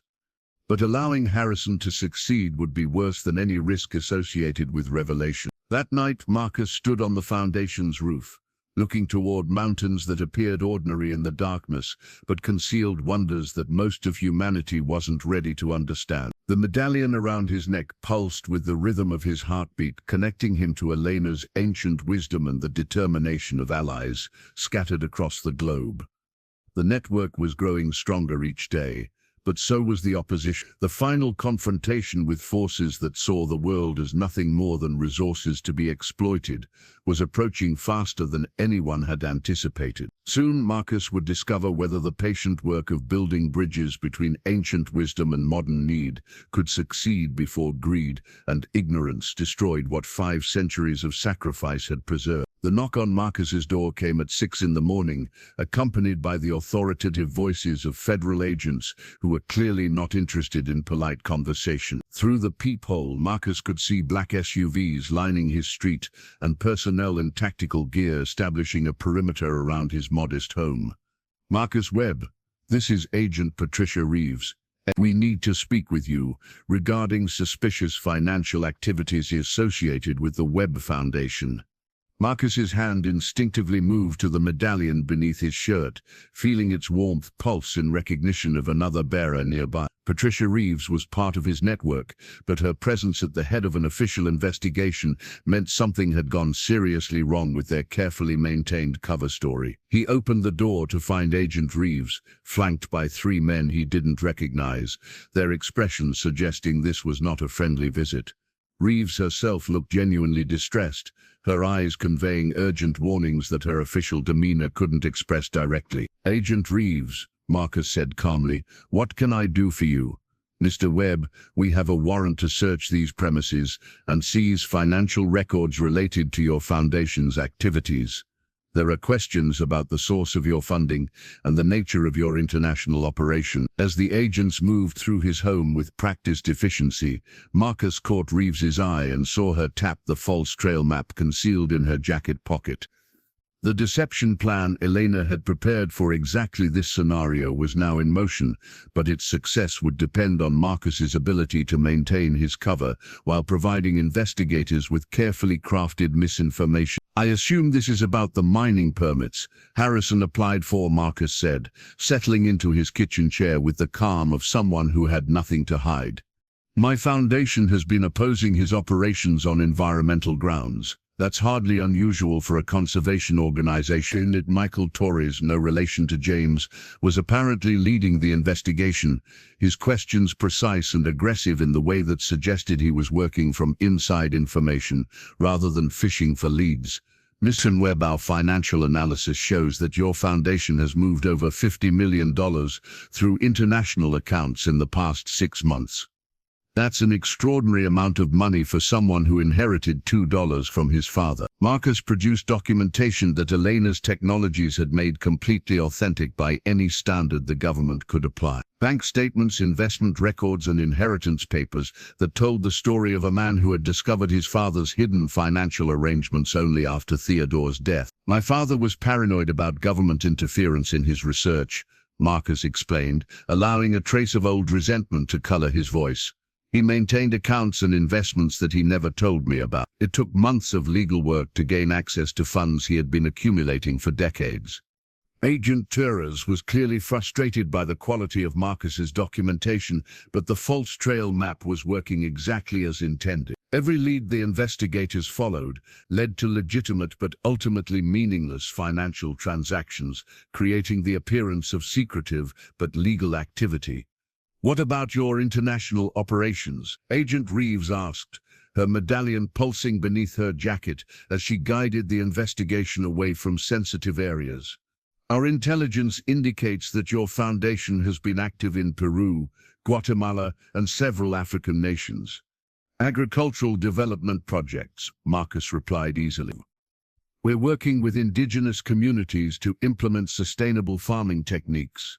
All of our international activities are conducted through established NGO partnerships and comply with local regulation." The search continued for 3 hours, with agents photographing documents and confiscating computers that contained nothing more sensitive than routine foundation business.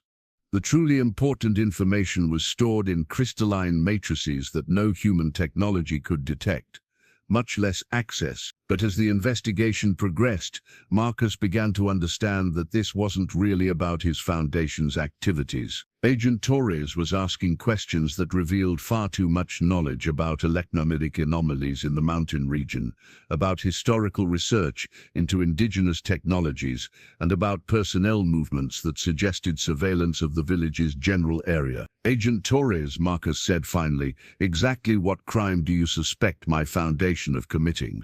Torres exchanged glances with his colleagues before responding with the kind of bureaucratic precision that revealed nothing while implying everything. "We're investigating potential violations of federal laws regarding the acquisition and export of sensitive technologies, particularly those with possible military applications."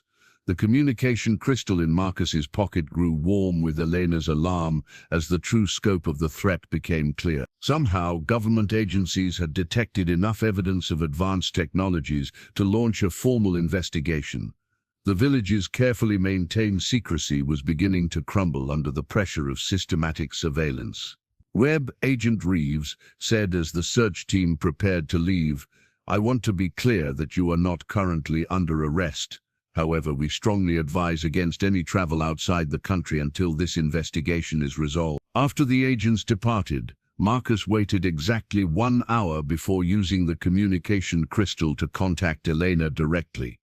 Her response came immediately, carrying the weight of someone who had spent centuries protecting secrets that were now under unprecedented threat. "Harrison has been feeding information to federal agencies," Elena's voice whispered through the crystal's connection. "He cannot attack the village directly, so he is using government resources to apply pressure that will force us to reveal ourselves." Marcus felt the network's vulnerability like a physical pain. Dr. Santos was leading an archaeological expedition in Peru that could be shut down with a single phone call. Torres's landscape projects were dependent on permits that could be revoked if government suspicion focused on his activities. Sarah Mitchell's position within the Park Service made her particularly vulnerable to official investigation. "How much time do we have?" Marcus asked. "Harrison's mining operations will breach the outer barriers within 6 weeks." Elena replied, "But the government investigation moves faster than geological engineering.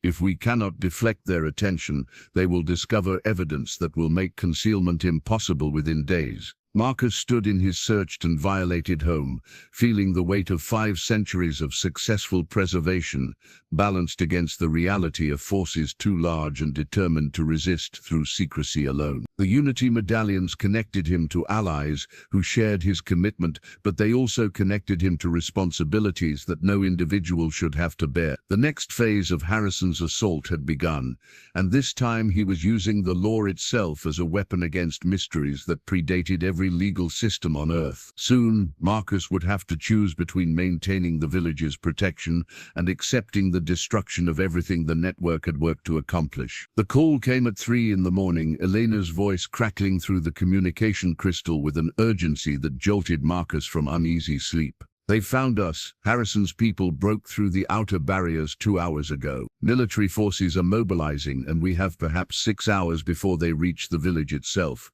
Marcus was dressed and moving before his conscious mind fully processed the implications. 6 months of careful network building, years of his father's preparation, 5 centuries of successful concealment, all collapsing in a single night because one man's greed had finally found the leverage to pry open secrets that were never meant to serve individual ambition. Torres arrived at the Foundation headquarters within minutes, his face grim with the understanding that their careful plans had just become desperate improvisation. "Sarah's reporting massive government activity throughout the mountain region," he said, spreading real-time satellite imagery across their emergency planning table. "Helicopters, ground vehicles, communication jamming equipment. This isn't an investigation anymore.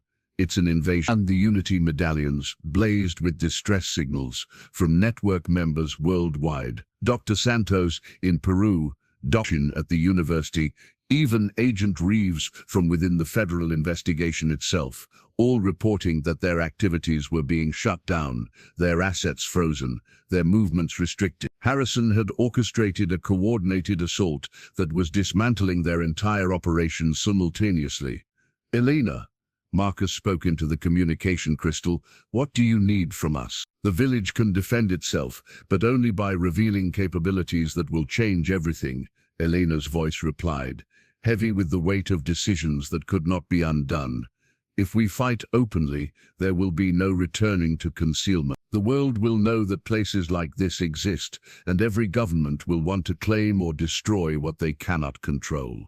Marcus felt the medallion around his neck burning with the intensity of choices that his ancestors had never been forced to make. The village's preservation had always depended on remaining hidden, but Harrison's systematic assault had made secrecy impossible to maintain. "There's another option," Torres said, his voice tight with a plan that was forming even as he spoke it. "What if we don't try to hide anymore? What if we reveal everything but on our terms instead of theirs?" The idea was audacious beyond anything they had previously considered. Instead of fighting to maintain concealment while Harrison's forces closed in, they could seize control of the revelation itself.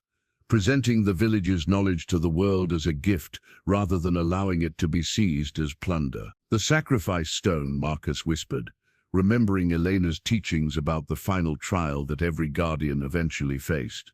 "She told me about it months ago. The moment when protecting what matters most requires giving up everything you thought you wanted to keep." Elena's voice through the crystal carried the weight of someone who had always known this moment would come. "The sacrifice stone awaits, Marcus, but using it means accepting that your life will never again be your own. You will become the bridge between worlds, responsible for ensuring that ancient wisdom serves justice rather than power."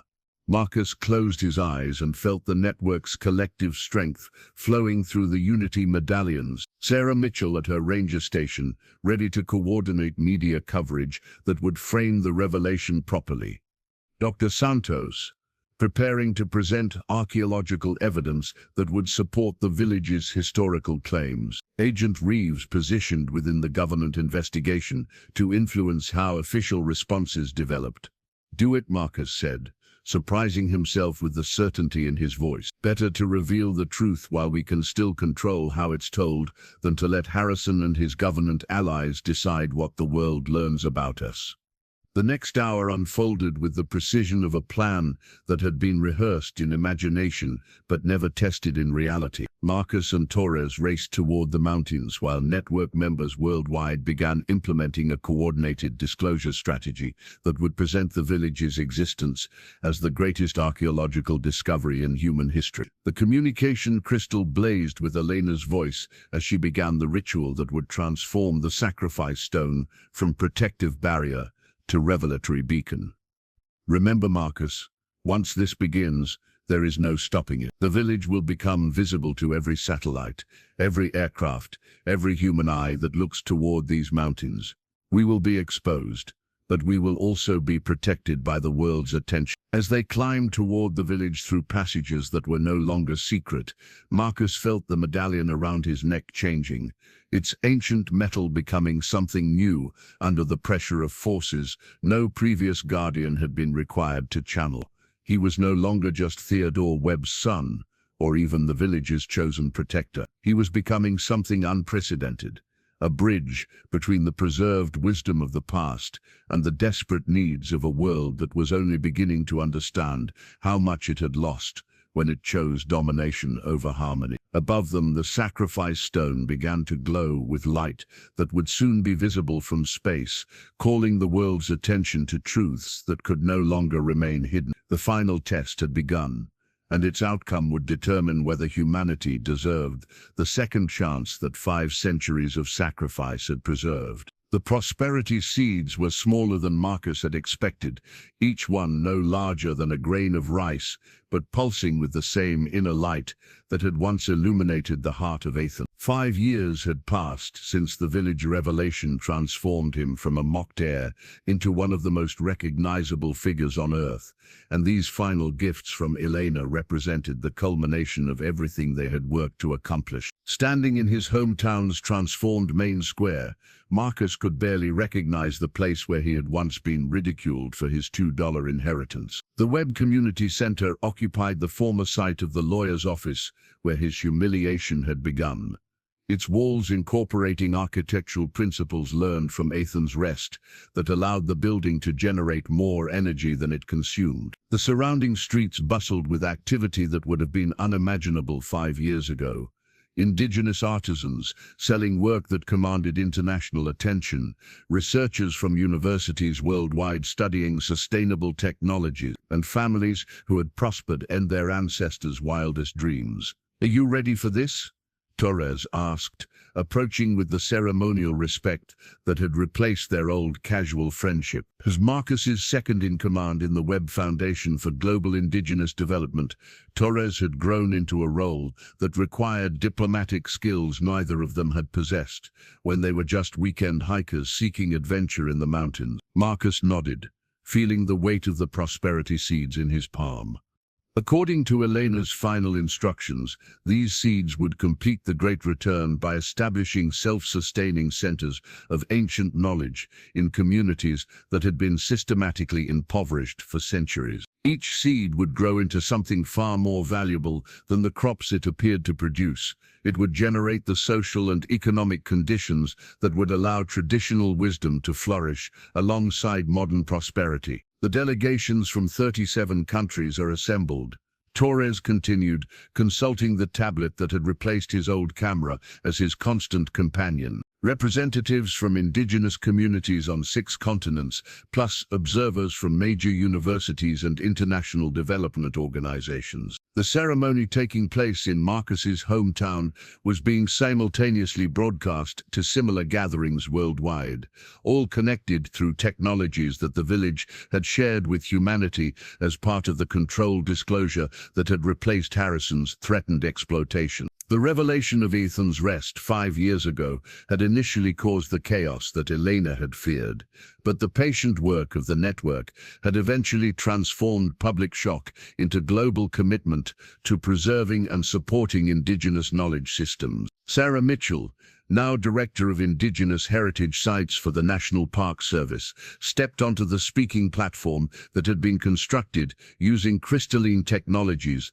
that made amplification devices unnecessary. Her voice carried clearly to every person in the gathering, and through quantum communication links to audiences around the world. 5 years ago, we learned that our understanding of human history was incomplete.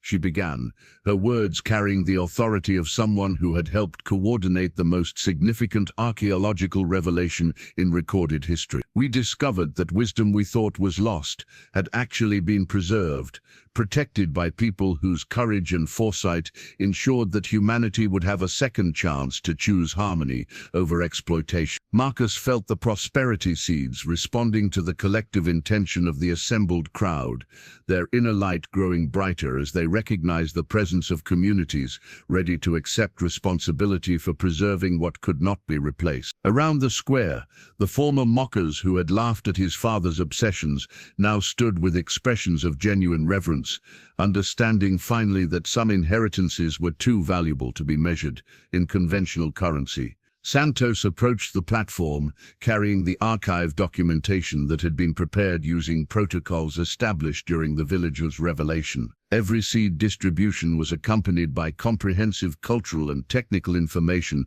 that would ensure the ancient knowledge was implemented with respect for its origins and understanding of its proper applications. The communities receiving these seeds today represent the continuation of traditions that European colonization attempted to destroy, Dr. Santos announced, her archaeological credentials lending scientific weight to what might otherwise have seemed like mystical ceremony. But preservation alone was never the goal.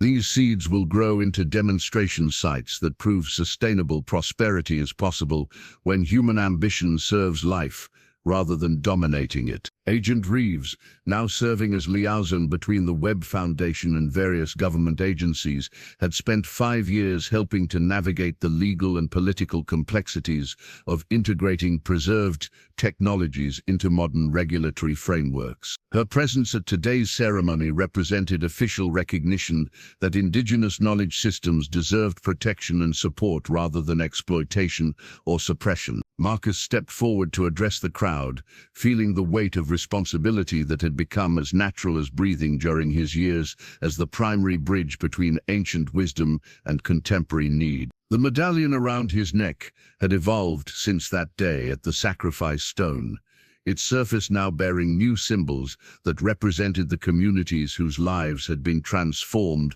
through access to preserved knowledge. When I inherited $2 from my father, people laughed because they thought that was all I had received. Marcus said, his voice carrying to audiences worldwide through communication networks that incorporated both cutting-edge technology and principles learned from 500-year-old crystal matrices. But today, as we plant these final seeds, we complete the return of wealth that truly belongs to all humanity. the knowledge of how to live in ways that honor both human potential and the natural systems that sustain all life. He opened his palm, allowing the prosperity seeds to float free on air currents that seemed to carry them toward the exact locations where they would take root and grow into symbols of what became possible when preservation served purpose, rather than mere accumulation. Around the world, similar ceremonies were concluding with the same seeds, finding soil in indigenous communities that had been chosen for their commitment to using ancient wisdom to address modern challenges. The Great Return was finally complete, not through the violent revelation that Harrison had attempted to force, but through the patient work of building trust between peoples whose separation had served only the interests of those who profited from division. As the crowds began to disperse, Marcus remained in the square where his journey had begun, watching the prosperity seeds take root in soil that had been enriched by 5 years of technologies that served life rather than exploiting it. Tomorrow, he would begin writing in the New Guardian's journal, documenting lessons that future protectors would need to continue the work of ensuring that preserved wisdom served justice. The mockery that had once defined his life had been transformed into purpose that would outlive any individual existence. His father's $2 inheritance had indeed become the key to wealth beyond calculation, the wealth of communities that thrived because they remembered how to live in harmony with the forces that sustained all life. 10 years had passed since Marcus Webb first climbed into the mountains with nothing but his father's journal and a $2 bill that the world had dismissed as worthless. Now seated at the desk in his study, overlooking the transformed valley below, he opened the New Guardian's journal for what he knew would be one of his final entries as the primary bridge between worlds. The view from his window told the story of what became possible when ancient wisdom was allowed to serve human flourishing rather than individual accumulation. The valley that had once struggled with poverty and environmental degradation now thrived with prosperity that enhanced rather than depleted the natural systems that sustained it. Buildings constructed using principles learned from Athens' rest generated surplus energy that powered neighboring communities. Farms that incorporated techniques from the Golden Codex produced abundant harvests, while actually improving soil health year after year. Most remarkably, the people themselves had been transformed. The same individuals who had once mocked his father's obsessions now served as teachers and ambassadors, sharing their community's success with delegations from around the world who came to study what they called the WEBB model. Integration of preserved indigenous knowledge with contemporary systems that produced prosperity without exploitation. Marcus, a voice called from the hallway, and he smiled as Elena Webb, no relation to his family line but named in honor of the village's last guardian, entered carrying a tablet displaying messages from communities worldwide. At 25, Elena represented the new generation of guardians who had grown up understanding that ancient wisdom and modern technology were partners rather than enemies. The quarterly reports from all 37 seed sites, Elena said, setting the tablet on his desk with the reverence appropriate to documents that chronicled the most successful development initiative in human history. Every community is not only meeting sustainability targets, but exceeding them. The prosperity seeds have taken root exactly as the village elders predicted. Marcus scrolled through reports that would have seemed like fantasy a decade ago. Indigenous communities that had been struggling with poverty were now economic centers that attracted investment from corporations seeking to learn sustainable business practices. Universities had established permanent research partnerships with communities that possessed knowledge systems predating European colonization by thousands of years. Most importantly, young people were choosing to remain in these communities rather than abandoning traditional territories for urban opportunities. What about the opposition? Marcus asked, though he already knew the answer from Elena's pleased expression. Harrison's corporate allies are still trying to gain access to village technologies through legal challenges, but public opinion has made their efforts politically impossible. Elena replied. The Global Indigenous Rights Treaty has been ratified by 47 countries, establishing legal frameworks that protect, traditional knowledge while ensuring its benefits reached the communities that preserved it. Victor Harrison himself had become something of a cautionary tale, his reputation destroyed when investigations revealed the extent of his attempted exploitation of sacred sites. The man who had once commanded armies of mercenaries now found himself relegated to speaking engagements where he warned other wealthy individuals about the dangers of mistaking temporary power for permanent entitlement. Marcus turned to a fresh page in the New Guardian's journal, feeling the weight of responsibility that had shaped the past decade of his life. The journal itself had evolved from Elena Vasquez's original teachings, incorporating lessons learned from successfully bridging two vastly different ways of understanding human potential and environmental stewardship. For future guardians, he wrote, his handwriting steady, despite the emotion behind his words. Remember that the greatest inheritance is often the one that others consider worthless. My father left me $2 and the mockery of an entire community, but hidden within that apparent poverty was access to wealth that could transform civilization itself. Elena read over his shoulder, her presence representing the continuity that would ensure the work continued long after Marcus's active involvement ended.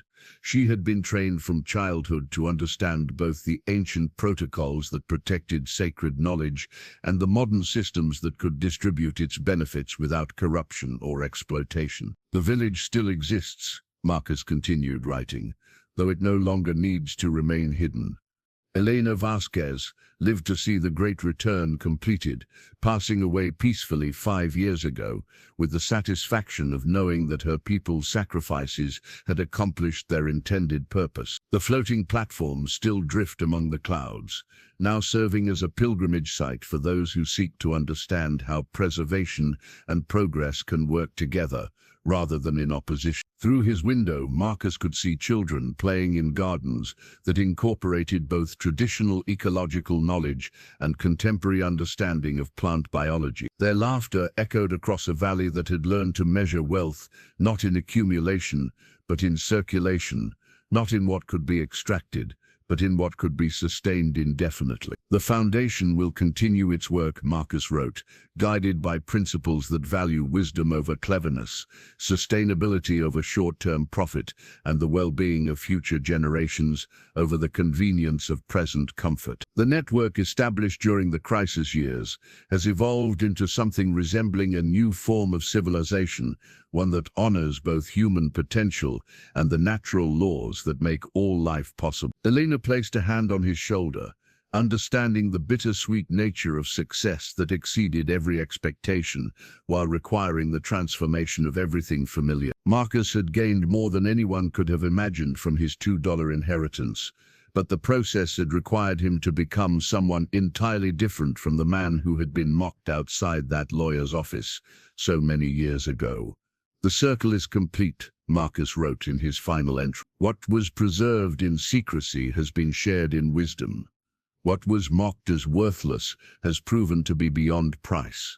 And what began as one man's desperate journey to honor his father's memory has become humanity's opportunity to remember that some treasures can only be kept by giving them away. He closed the journal and passed it to Elena, the gesture marking his transition from active guardian to elder advisor. Outside, the sun was setting behind mountains that no longer concealed impossible villages, but had instead become symbols of what remained possible when human beings chose to serve life rather than dominating it. The man who had once inherited $2 and the community's mockery had become the bridge that allowed ancient wisdom to heal a world that had forgotten how to balance ambition with respect for the forces that sustained all existence. His true inheritance had always been far greater than anyone imagined.